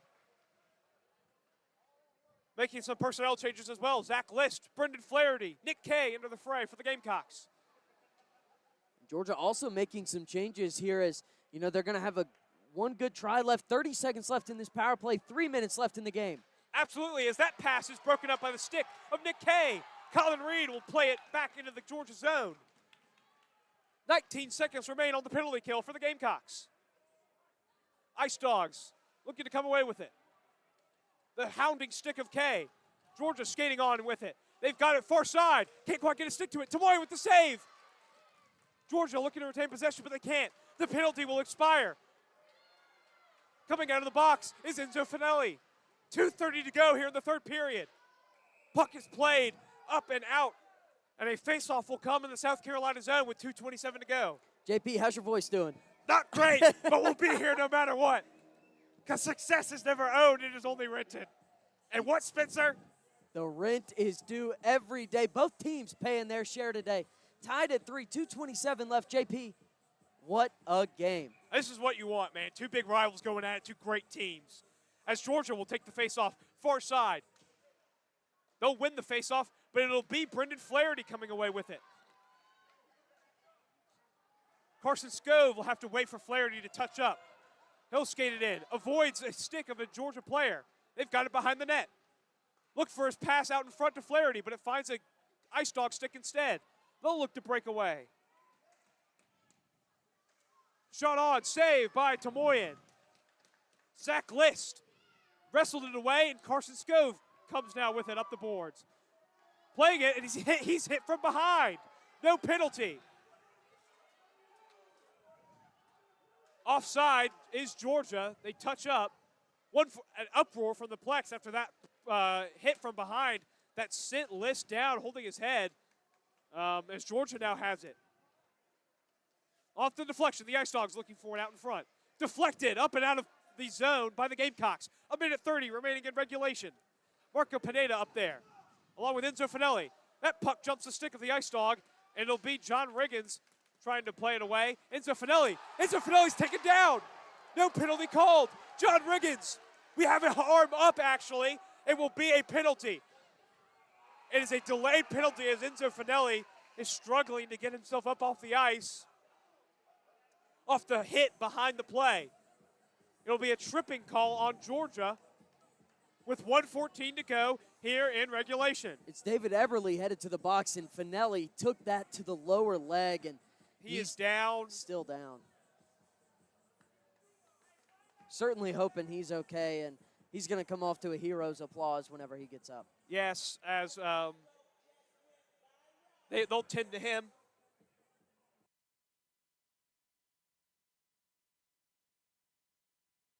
As we will, kind of look, give Finelli the space he needs. The Gamecocks now meeting.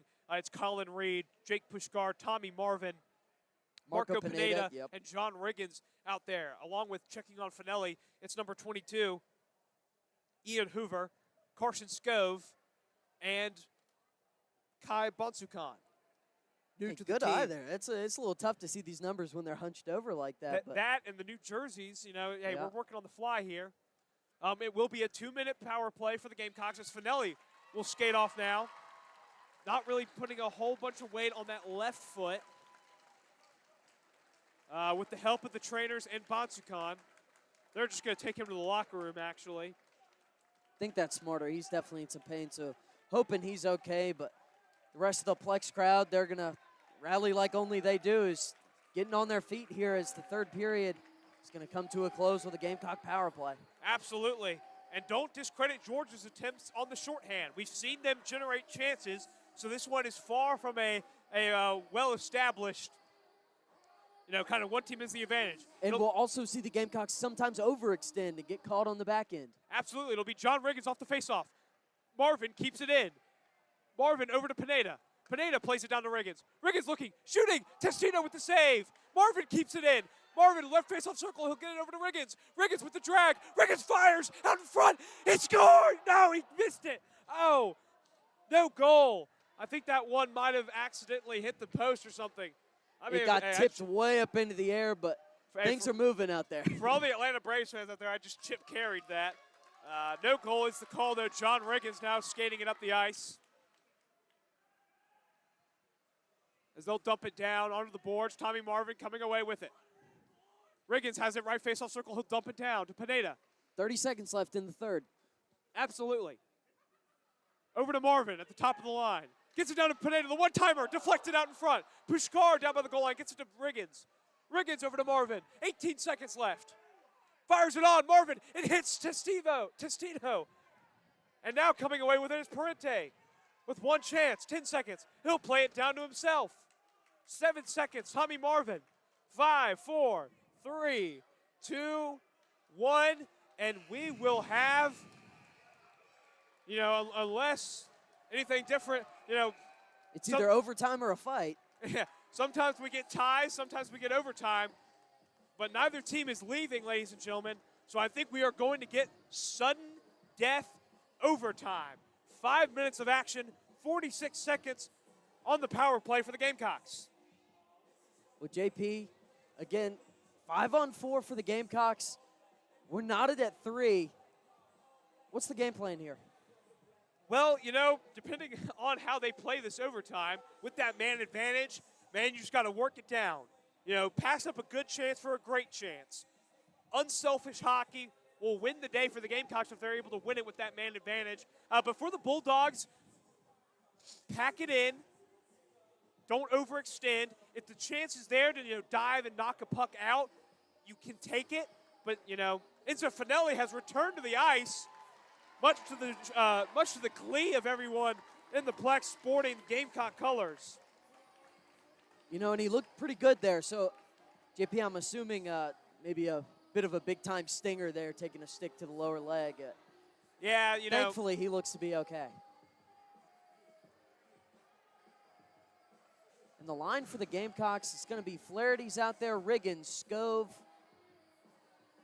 And there's one more we can't quite see. It'll be 4-on-3 overtime action here off the power play. So 46 seconds of 4-on-3, and then we will have the remainder of overtime, 3-on-3. After that, it's either a tie or a shootout. We'll see. It's usually house rules on that one. 4-on-4, correct, right? Not 3-on-3? Equal strength would be 4-on-4 here. It would be 4-on-4 until the whistle blows, and then it would be 3-on-3, I believe. Okay. And then we don't see a whole lot of overtime around That's these parts. true, but the Gamecocks now with it. Brendan Flaherty. And the Gamecocks are going to try and work it down. You got Flaherty over to Bonsukan. They've got Riggins down, near side face-off circle, along with Scove out in front, wrestling for position. Fires it on. Nothing doing. Testino up to the challenge. It's Scove skating around. Gets down to Riggins. Riggins looking. He's going to dump it down for Flaherty. Flaherty near side face-off circle surveying. 10 seconds remain on the man advantage. Riggins faked the shot, and it's deflected up and out of play. He was working his way in. 6 seconds on the power play. For Riggins, I like the shot attempt there because if it gets deflected up, you earn another face-off and maybe some quick action off of that. You get one last chance with that man up. 4:20 remaining here in overtime. And if you win the face-off, though, the Georgia skater does have a bit to travel, so you probably got about 10 seconds. Absolutely, as George is able to win the face-off and knock it the length of the ice. Tomoyan will play it. It's Flaherty back there for the Gamecocks. As now we are at even strength hockey in overtime between the Gamecocks and the Bulldogs. Flaherty skating down. He's looking. He tries for a backhanded chance and misses the net. Now Flaherty keeps it in. Over to Scove. They've got Riggins far side. Scove works it in. Backhand chance goes wide and out of play. And it was Leighton Poole completely sprawling out, taking out kind of the lower half of the goal there for Testino. That's nice teamwork between the defender and goalie. Absolutely, as we will retain 4-on-4 action here, I believe. There's only 3 Georgia skaters on the ice, so. Never mind. Hey, never second guess yourself, kids. It is 3-on-3 overtime action now that the power play has subsided. Jake Pushkar on the faceoff dot for the Gamecocks. It'll be one back by Georgia with 3:50 to go in overtime. It's Pushkar, Pineda, and Tommy Marvin out there for the Gamecocks. A turnover out in front almost led to a great chance for Pushkar. For the Ice Dogs, you got Declan Conway, Leighton Poole, and the goal scorer, Tyler Stewart. Working it down was the Ice Dog, was Conway, but he turned it over out in front. They'll work it up to Pineda. Pineda plays it back for Pushkar. Pushkar bringing it in now. Pushkar, Marvin, Pineda. this veteran lineup for the Gamecocks.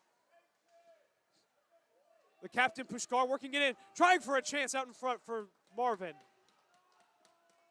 Marvin unable to come away with it. Poole with it now for the Ice Dogs. He sends it up to Stewart, but Stewart loses possession, and it's just knocked down out in front. A good chance for Conway. Conway puts it on, but it's a skate of Marvin that avoided the backdoor chance by Stewart. And there's a great pass out in front for Georgia, and now coming away with it is South Carolina. The 2-on-1. Tommy Marvin. Marvin waits, passes. He keeps it himself, actually. Marvin circling, puts it off for Riggins, and it's saved by the mask of Testino. The whistle will blow it dead, as that shot might have knocked Testino's mask loose. Yeah, I mean, shot just hit him right square in the head, but Riggins, who just came on, rifled one. Testino, you know what? As long as he's okay and not too rattled, I think he'll take one, even if he has to save it with his head. And 2.5 minutes left in this first period of overtime, that is. Yeah, it's been a lot of fun. Yep, Riggins, Bonsukan, and Locken on the ice for South Carolina. Jack Gannon out there for Ice Dogs, but Riggins trying to win the faceoff. But it's Georgia coming away with it, and they've got numbers. But a great stick play by Bonsukan. Knocks down the pass, and a turnover. John Riggins with a chance. He fires, and a great save by Testino. Knocks it wide.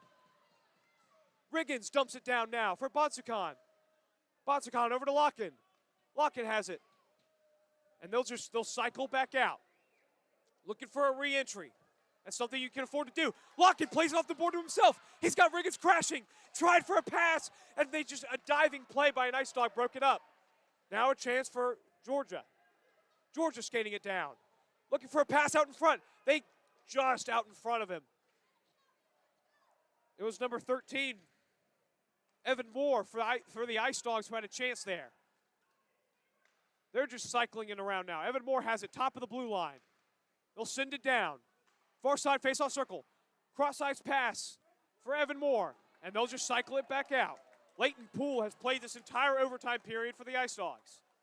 There's no surprise why. I mean, he's leaving it all out there and just showing his heart on his sleeve. Parente back out there for the Ice Dogs, and now they have a 3-on-2 chance. Poole over to it. And a great sliding play by Riggins. Blocking a shot. McAvey for Georgia, working it down. Riggins down, and a stick play by Tamoyan. Tamoyan comes away with a great stick play to draw the puck loose. And now it's Bonsukan. Up to Kay. Kay has it, he shoots, and it's deflected wide by Testino. Under a minute to go in overtime. Scove and Flaherty now in along with Kay for the Gamecocks. And now it will be Scove with it. Gets it over to Flaherty. Flaherty near side. He puts it on. It's deflected by Poole. Scove far side. Gamecocks will just cycle it out. 38 seconds remain. They touch up. It's Scove working it down. And it's knocked up and out of play by Testino. Tell you what, this 3-on-3 play is something to behold. Testino's been great. Leighton Poole. And look who just came onto the ice for the Gamecocks. Enzo Finelli, fresh off of his injury, has returned to the ice for overtime in 3-on-3. He joins Carson Scove and Brendan Flaherty out there. For the Dogs, it's Josh Massaros, Declan Conway, and Jack Gannon. As Leighton Poole finally gets a rest with 32 seconds remaining in overtime. Scove initially won the faceoff, but he falls down. It's Conway coming away with it. Flaherty looking for the pass to take advantage of the 2-on-1, but he can't. And now it's Scove. Scove on Gannon. He has Flaherty coming with him. Scove, pass to Flaherty. He backhands, and it's a pass. It's a shot wide. 10 seconds remaining in overtime. The Ice Dogs with one opportunity. 5 seconds to go. It's Gannon working down. They shoot. Tamoyan with the save. And we have hit the end of overtime. Tamoyan saved that one between his shoulder and his mask. I mean, a shot clock save there from Tyler Tamoyan in a one-on-one. Absolutely absurd scenes. And now we wait to see what we do now. We've never gotten to this far. Every time there's been overtime here at the Plex, it's ended in the first session. I think that's the whole point of the 3-on-3 thing. Yeah, You're supposed to make it easy to score. I think it is. I think it might just be shootout time, ladies and gentlemen.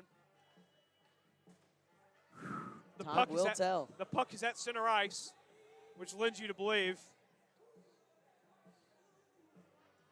What a way to end an opening night at the Plex would that be? Couldn't have said it better. I mean, this has already been insane. Two goalies that have been dialed in all night, Testino and Tomoyan, getting chances one-on-one during the game. They've smothered them. Now, if it's the shootout, the stakes are even higher. And, this is something we've never seen. It's going to be, In my 3 years of doing this. Yeah.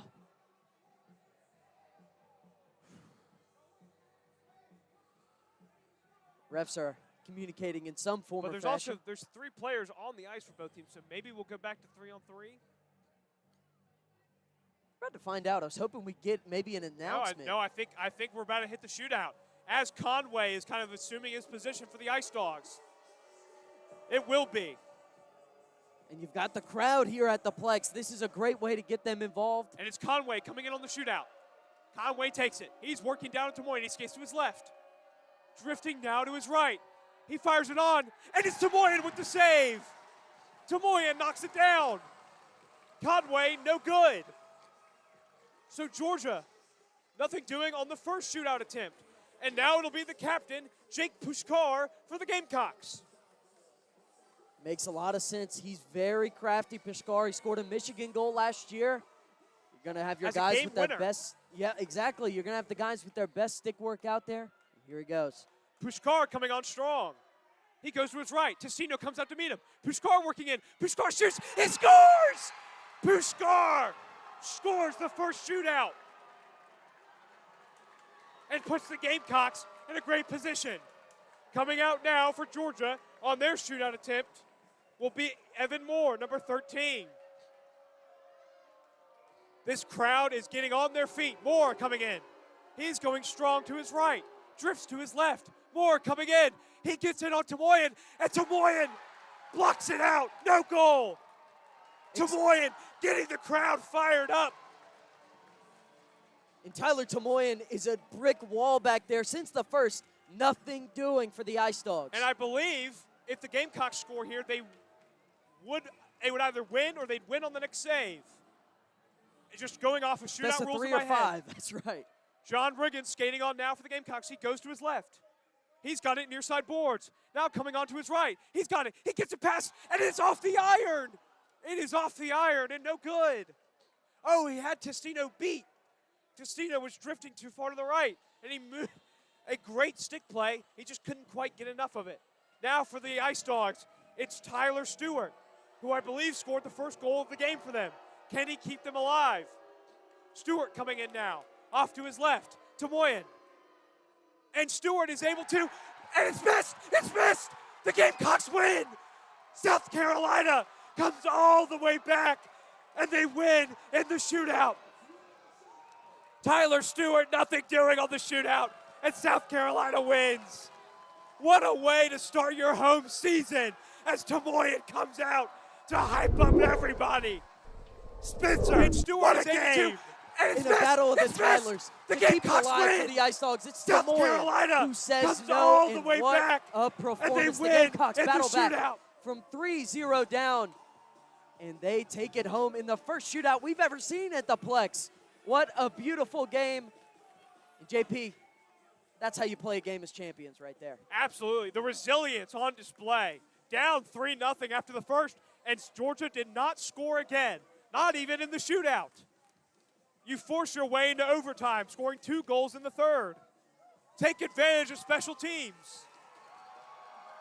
And I tell you what, can't quite say what Tyler Tomoyan is saying to the fans right now, but you can hear him loud and clear. These fans are loving it. The Gamecocks are loving it. And frankly, JP, these two teams don't like each other. They don't, It but makes- very, very respectful in the handshake course, lines. of course. It was a hard-fought game, a great performance by Georgia. They played their hearts out. You know, a very big shout out to Leighton Poole, who I think was on the ice for the entire game, and then all of overtime until the very end. 70 minutes. Your heart feels for Testino, who's had approximately 8 trillion saves. By my count, 35 and then 1 in the shootout. Again, could be a little off there, but I mean, nonetheless, it doesn't matter what number you put next to him. He was incredible tonight. Absolutely. And we'll be back here for a post-game show to wrap things up shortly. And as we position the camera, we'll take a quick break.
Ladies and gentlemen, we are live here from the attic at the Plex in sunny Irmo, South Carolina.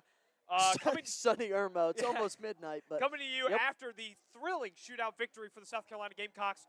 Following a great opening weekend in Chapel Hill, the Gamecocks, after the first period, down 3-0. They never faltered. They never blinked, and neither did Georgia. They always looked up to the challenge. It was a tremendous game by both squads, but when it got to overtime, somebody had to win.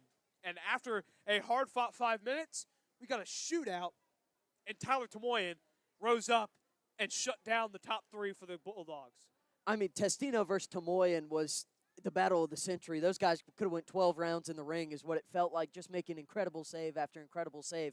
But when it came to the shootout, I mean, Tomoyan, 3 straight saves against Declan Conway, Evan Moore, and Tyler Stewart. I mean, who were all huge contributors for the Ice Dogs. And 3 straight saves in a row in a shootout is incredible in itself.